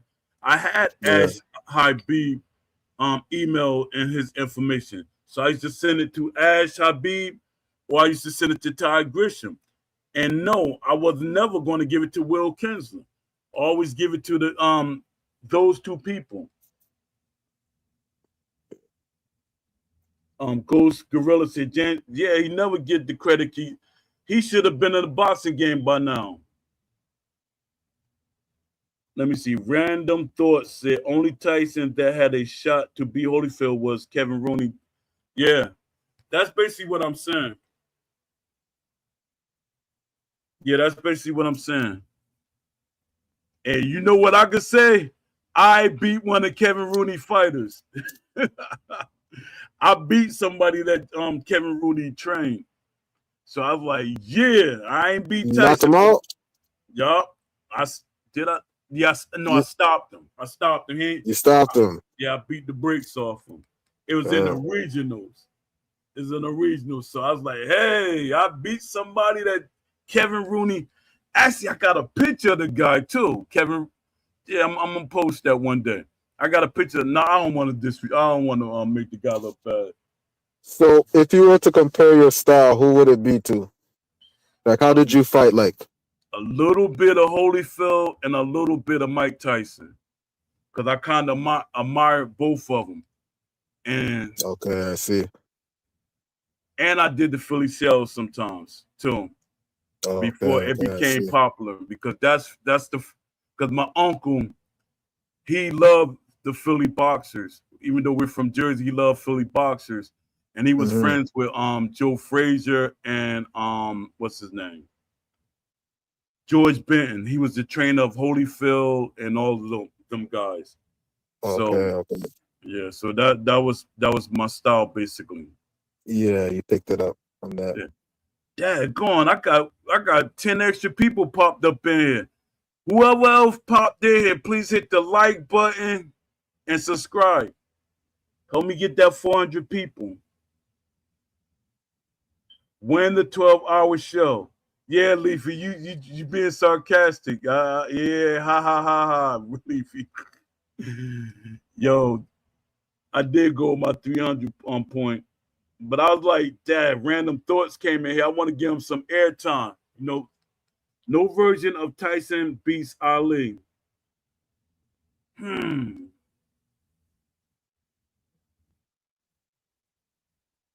I agree. I agree with him. You know why I can't agree? Why? Because Joe Frazier did beat Ali one time. Tyson is 10 times better than Frazier. That up and down stuff. Tyson, nobody hits Ali to the body. Tyson is a body guy. So that's why, like, I don't know, Tyson might. Ali was being humble. He was too much for Tyson. But you got to realize that Frazier gave him a hard time. Who else gave him a hard time? And people never talk about him. Norton? Ken Norton gave him a hard time. So when y'all like taking Tyson out of the mix, I don't know. We gotta give him certain credit for certain things. Tyson was a bully though. Yeah, but Tyson, if you really pay attention to Tyson earlier fights, for him to be his size, me and Tyson the same size, he was actually boxing some of them guys that were taller than him. Tyson fought guys. Look at what's called him. He was a Muhammad Ali knockoff, Terrell Biggs. Tyson did decent against Terrell Biggs. He broke him down. So I don't know. I don't know Ali though, man. Yeah, that's true too. Ali would break Mike Tyson down mentally. Yeah. Yeah. But it seems like Tyson, the guy you really don't want to get angry, like far as mentally angry. Because then he's going to start doing that rough up stuff. Frazier was tough as Bite nails. you in the ear. Yeah, that's crazy. And I was laughing because when he did that, it was like a whole shock thing, just like, hold on, what just happened?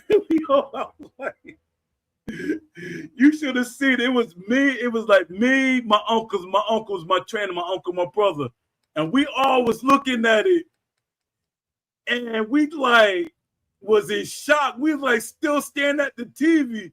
Then we looked at each other, like, yo, did he just do that? And it was funny to me. It was real funny to me because my brother used to always say that as a joke. And he said, man, if you put me in a headlock or something, I'm going to bite your ear off. And I was like, yo, man, what type of craziness going on with you? He said, man, hey, I ain't going to let you beat me up. He said, I'm going to bite your ear off. And then when that happened, I said, yo, man, what type of joke? Do y'all be hanging out together? That was crazy. Yeah, that's wild. Let me see. Leafy said, I mean, Tyson got beat by Buster Douglas, and Douglas isn't on Ali level. But this is what we gotta always put in perspective too. Ali thought Buster Douglas was gonna be a pushover. He was doing drugs, not making excuses for him. Everybody say that was around him, taking the drugs with him. Bobby Brown was with Tyson that night in Tokyo. They were sniffing cocaine, and I'm like, Dad, they be looking out for Tyson because when I was boxing, you pee before the fight and you pee after the fight. So that means Tyson was doing some extra stuff, getting people to pee for him, which he said he did. So, yeah, well, we can't discredit Buster though, man. Like that's his own ass fault, man. If Earl Spence, if his eye was broken or whatever, his lungs from running in the hill, that's his own ass fault, man. You know, yeah, 100%. It is what it is. Yeah, 100%. But this what I gotta also say is, you know, they had a contract to have a rematch. That says a whole lot right there. What's called Buster Douglas. Why didn't it happen? Huh? They had a rematch? Why didn't it happen? Exactly. It was Buster Douglas. Buster Douglas said, "No, I'm fighting Holyfield." He thought Holyfield was gonna be a pushover fight. Okay. Yeah, because Tyson was and then he ended up fighting Tyson after Holyfield. I think it was he had two more fights before he fought Tyson, or a couple of more fights before he fought Tyson. Okay. Yeah. Ghostface said, hold up. Terrell was handling for the first minute. Ali could do that all night.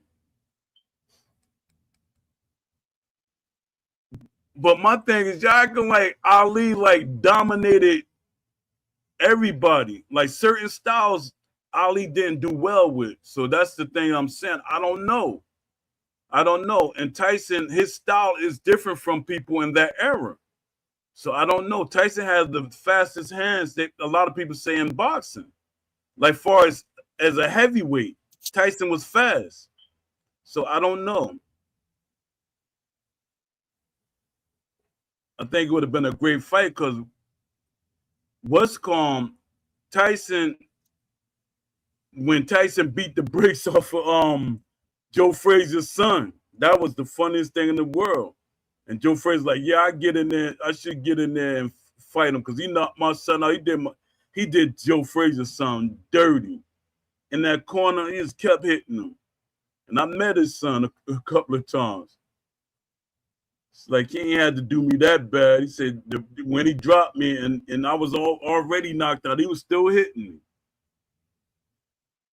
But I know the feeling when you in that ring and you hit somebody, it's almost like anger. Cause I remember this guy, he pulled me down when I was fighting, like my first pro fight. He pulled me down with his arm, and the referee called it a knockdown. I was embarrassed and angry at the same time. So my thing was, I gotta knock this joker at all time. I beat the brakes off that joker. That joker wouldn't even come out for the second round. And I was hoping he did. He wouldn't even come out. Let me see.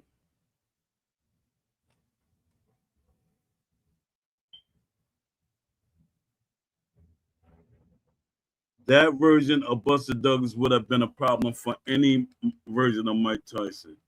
I don't know. Look at the kill. Oh, y'all don't do y'all know who what's his name? Not Tony Tubbs. I can't think right now. But he fought a couple of good boxers that was known for their boxing skills. And he did well against them. Look at the killers Ali went through and compare it with the killers Tyson fought. Tyson lost to all the killers he fought. At what point in his career, though? We keep saying he lost, but when he lost, at what point in his career did he lose? When he lost to Douglas, when we lost to Buster Douglas, did we lose to the Tyson that really felt like, hey, I'm going in there to beat this fight? That's why he had the rematch. He said, he wanted the rematch.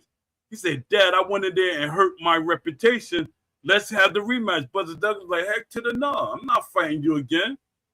And they would have made more money as if they fought again.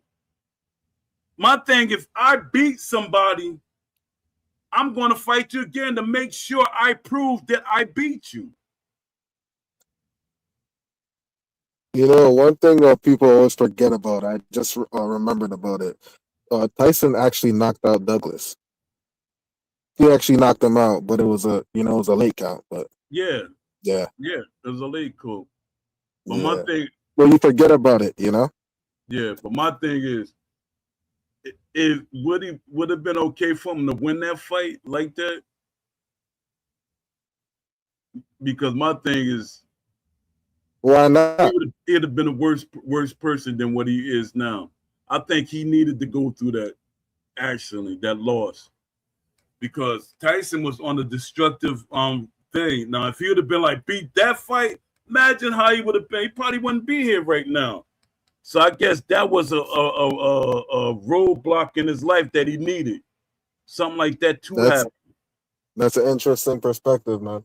Yeah, because he needed something like that to wake him up. I remember even one of his bodyguards' daughters used to come to the gym where I used to train at. That's why I know, like, the commissioner of New Jersey, his name Larry Hazzard. I know all his sons. But his daughter used to mess with one of Tyson bodyguards. Said Tyson was too nice. Tyson be leaving money in his pockets and stuff. He'll go to the bank, get like $5,000 or $10,000, and whatever's left in his pocket, he'll leave it in there, and he'll get a coat away, or somebody be like, "Hey, can I have this?" Tyson be like, "Yeah, have it." Said Tyson was too frivolous with certain things. Yes. Shout out to Don D 205. Salute to you. I appreciate you popping in, man. Let me see. A Mike Tyson with custom model in this corner is watching Ali. I'm sorry. That's what custom model was basically. He was saying he was building Tyson for people like custom model. I mean, not people like Ali, but he's told them to stay away from Foreman. But Foreman said in many reviews, I know a lot of people gonna say, well, he just saying that to be humble. But a lot of boxers, they're not gonna say that, because I heard them say certain boxers that Foreman say, man, no, he can't beat me. I'll beat the brakes off him, stuff like that. But Tyson, he said, no, Tyson would have been a big problem to him. Power versus power. Let me see. Leafy said, oh, shoot. What era of Tyson we talking about? Douglas for Holyfield for like 24 million. I think they would have got more if he would have did a rematch with Tyson. Douglas thought Holyfield was going to be an easy fight. And my thing is, if people really watch Douglas' career, he always had that kind of tendency to quit. I think he quit on somebody. I forget exactly who it was, but I think he kind of like gave up in some of his fights. If Douglas came in the rematch with the same mindset and determination, nah, I can't see it. That's no way I can see it. What's come? Terrell Biggs is a better boxer than Buster Douglas. Terrell Biggs, look it up. Watch his fights. He's a better boxer than Buster Douglas. I think Tyson would have destroyed Buster Douglas. We wouldn't have never knew that name. Buster Douglas who?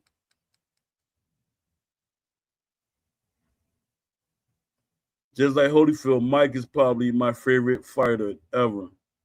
Yeah, both of them together is my favorite fighter. That's why I started changing my style, because my uncle, he didn't want me to do the Philly show, but I like mix all of that into my fight, because their thing is, when I was sparring people, they'd say, man, what this short guy, because I'm 5'11", and most of the guys I was fighting or sparring, they're like 6'2", 6'3", 6'4", 6'6".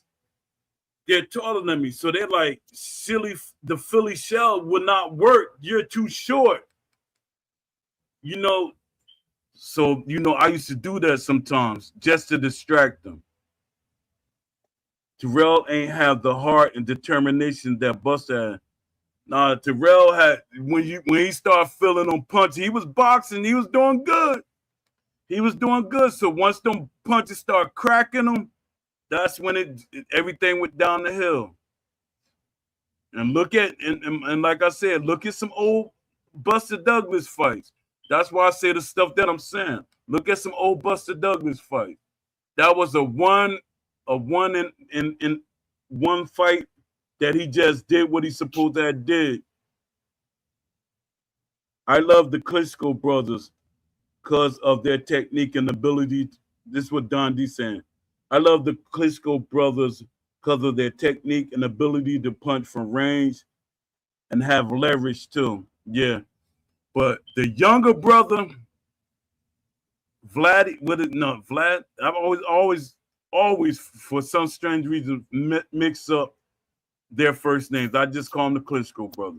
But the younger brother, he always had the tendency to quit under pressure.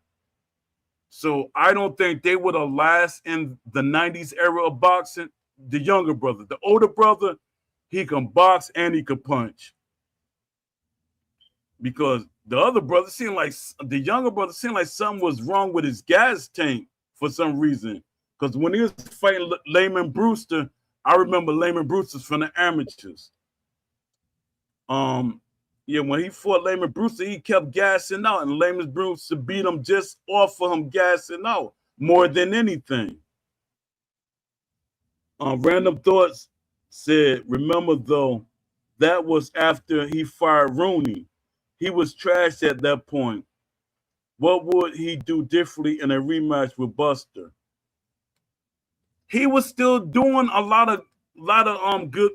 He still was keeping up with certain things. I think he would have did better with Buster, but in a rematch, because I'm taking into account that he took that fight very lightly. He like took that fight very lightly, and he dropped Buster. So that right there showed that if he was in the right mind and the right, focus, he would have destroyed Buster Douglas. Yeah, he was on point for that one night. Vitali was a beast. Yeah, they both was good fighters. Just that the stamina issue with the younger brother, that was his downfall. It's like if you pressure him and you get him, like constantly putting pressure, it's like he gas out, like somebody hit a switch, like boom, you're tired, and he started getting tired. And they came up in the tail end of a great era of heavyweight boxing, because everybody was fighting everybody, and we wasn't getting this you fighting once a year or twice a year. What'd you say? I didn't hear you, Legend. No, I didn't say nothing. Oh, yeah, but we came up in the era when boxers was fighting like 10 times, sometimes 5 times a year. Nobody's doing that nowadays. It's like once a year. Now I'm hearing Charlo, so Charlo them doing the 1 year thing. We fight once a year, once every 2 years. That's crazy. Like Gary Russell, I don't know why everybody so big on Gary Russell. Gary Russell barely fights. I didn't even know he was still fighting. I thought he retired. He talking about anybody could get the heat. He said he ready to for his next fight. I'm like, yo, you still box? That don't make sense, because that's what we call ring rust. When you don't fight for a while, you get ring rust. You don't look as sharp because you haven't been active. Yeah, it's just the structure of the sport. That's why, man. It's very corrupted, and it's just not right, man. Yeah. You know, and Yeah. that's why I like Zuffa boxing coming in. I know you don't like that, but it's actually going to be very good for boxing, man. Because these guys, the boxers have too much autonomy. They don't want to fight. Yeah, man, it's horrible, man. Yeah. That's gonna be a topic I'm gonna have to pull the band-aid off of. Why you don't like Zuffa boxing though? I think it's good for boxing. Because the way Dana White treats his own fighters, and then he don't think boxers should be getting paid as much as they do. Some of them I agree with, but boxers, to me, if you look at MMA and you look at boxing, look at the difference in the injuries. Boxers get more deadly injuries than MMA. You don't really hear, hey, he got knocked out, and this happened to him. MMA, people just get swollen ears and stuff like that. Boxing's a whole different thing. People get concussed, and that's the end. No, there's no insurance. There's nothing. Especially in the when you fighting 4-rounders, 6-rounders, and then you working up to 8-rounders. Now you getting beat up every time you fight, and you're not getting that much money. You got to pay your trainer, you got to pay your promoter, you got to pay all these different people. My thing is, that's one of the reasons why I stopped boxing. Not on purpose. It's just I was trying to wait out my contract, and life started happening. My manager, he was getting me for my money. I was a decorated amateur, and I supposed to be getting thousands of dollars. I was getting hundreds of dollars. I was getting $600 for a 4-rounder. $600. And I'm looking over at other guys that was like high-profile fighters. They getting thousands. I'm like, yo, what the heck? Then they say, hey, we was paying for your sparring partners. No, my sparring partners, they already had their own fights, and I was sparring them. like Shannon to have a fight. That was helping me with my stuff. Or I'm sparring other guys. They have fights going on. So I'm like, yo, like with Ray Mercer, I sparred him for the Lennox Lewis fight. I sparred him for a lot of fights I was sparring him for. Let me see. Dondi said, I think boxing needs a governing body to regulate these fights. Yeah, 100%. I don't think it should be like they like over structuralize it, but they still should make these fights happen. A Smooth said that's what Riyadh was trying to do, I think. They also trying to get it so because they was saying they said, Dad, it's hard to get boxers into one, like if they want like business wise. It's also hard for them to do things business wise if you got boxers all over the place.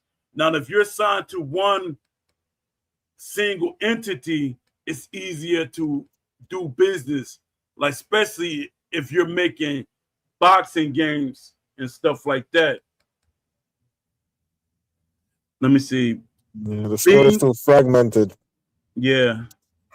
Bingo on hit the nail on the head. Dana is the white version of Don King. He is. That's how I see Dana White. He's Don. He's like he has that Don King aura about him, and UFC is not doing as good as people keep making it seem.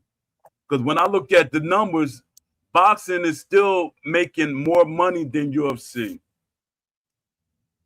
It's like the rate that people like when you add up at the end of the year, like how much do boxing make at the end of the year and how much do UFC make at the end of the year? Boxing always gonna be on top. I don't know about that, man. I disagree with you on that one, man. No, I'm talking about numbers. I'm not making up numbers. I'm talking about the numbers. Yeah, that's what it's saying. Yeah, they're not making that much. Yeah, Dana White probably is making money. Boxing in general is not making money. That's why the UFC guys, that's why all of them is coming over to boxing to get that big check. Everybody that boxed in boxing, they said this is the biggest check they ever had. Conor McGregor, I forget the heavyweight. That was the biggest check he made out of all his checks. Let me see. Bingo hit the nail on the head. Dana is the way. All right. Ghostface, I wouldn't put Dana on Don King's level. I wouldn't even put Dana on Bob Arum's level. UFC, Leafy said UFC was doing really good in the early 2000s. Now is boxing kicking it to the curb. Yeah, the numbers, y'all talking about the fan base, but the actual money, boxing is the money maker. Leafy said, why else is Dana jumping to boxing? Exactly. That says a lot right there. Dana White is jumping to boxing for a reason because he sees that it's more money in boxing than in the UFC. And he said, well, I'm going to try to get some money out of both of them. Because this thing is, hey, we can overpower boxing. We can overpower boxing with the UFC. All we got to do is expand it more, make more cards. Let there be UFC like 3 or 4 times a week or something like that. But you know that's whether they're going to still be sustainable because you still got to pay all these different people. And you can knock that out in one shot with boxing. All right, I went way over my time. I appreciate you, Legend, for coming in, hanging around with me and everything. Yeah, thanks for having me on the show, man. I appreciate it, man. Much respect. Appreciate you coming through. All right. All right, peace.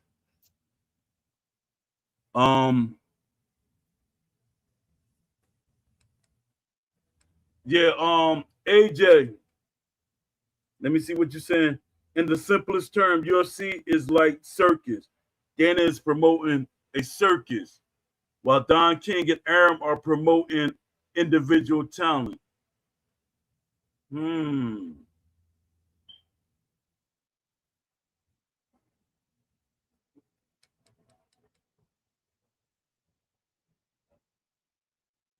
That's a good. That's a good example.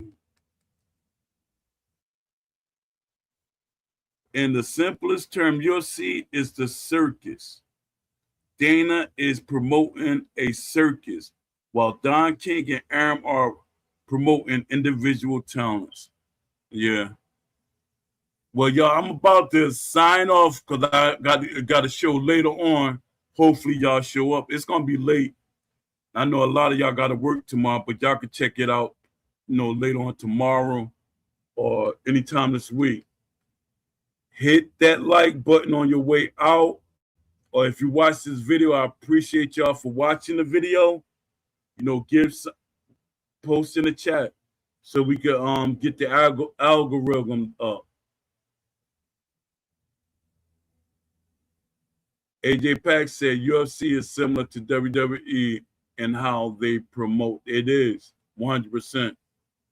Yeah, but like I said before, I got distracted by AJ Packs.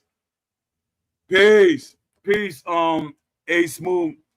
Appreciate you popping in, man. It's always an enjoyment when you pop in. Salute to Leafy, pound for pound boxing game. Salute to you. Salute to everybody that came through. And salute to Legend for popping in and hanging out with me. Salute to Random Thoughts. Starting to be a random, you're starting to be here a lot. Salute to Don D205 for popping in. I appreciate you, my brother. Don D205 on Twitch and on Twitter and on Instagram. Don D. Please pop in when he do his videos. Show support. That's my brother from another mother. Shout out to Kanisi, popped in. Appreciate that. Shout out to JMMA. Shout out to what is his name? Ghostface Gorilla. I really appreciate you popped in, Ghostface Gorilla. Shout out to Tevin Williams. Let me see who else. Trying to say it before I get off. There's somebody. Oh, shout out to Norton Block Solo.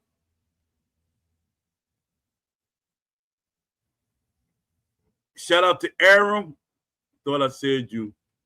But shout out to everybody that came through. I appreciate y'all. I really do. I thought I wasn't going to get nobody, but y'all came in and showed out. I got 81 people in that short span of time, and I appreciate all of y'all. Whoever's listening, please hit the like button. I appreciate you. And I'm almost there at 400, if not 400 already. But I appreciate y'all, and the shows will get better. And hopefully I'm able to make sure my computer does the right thing and don't betray me. But I appreciate y'all. And peace until the next show. Let me see something.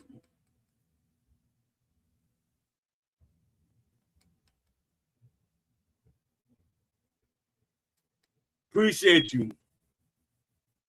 All right, till the next show, y'all. Peace. Let me see.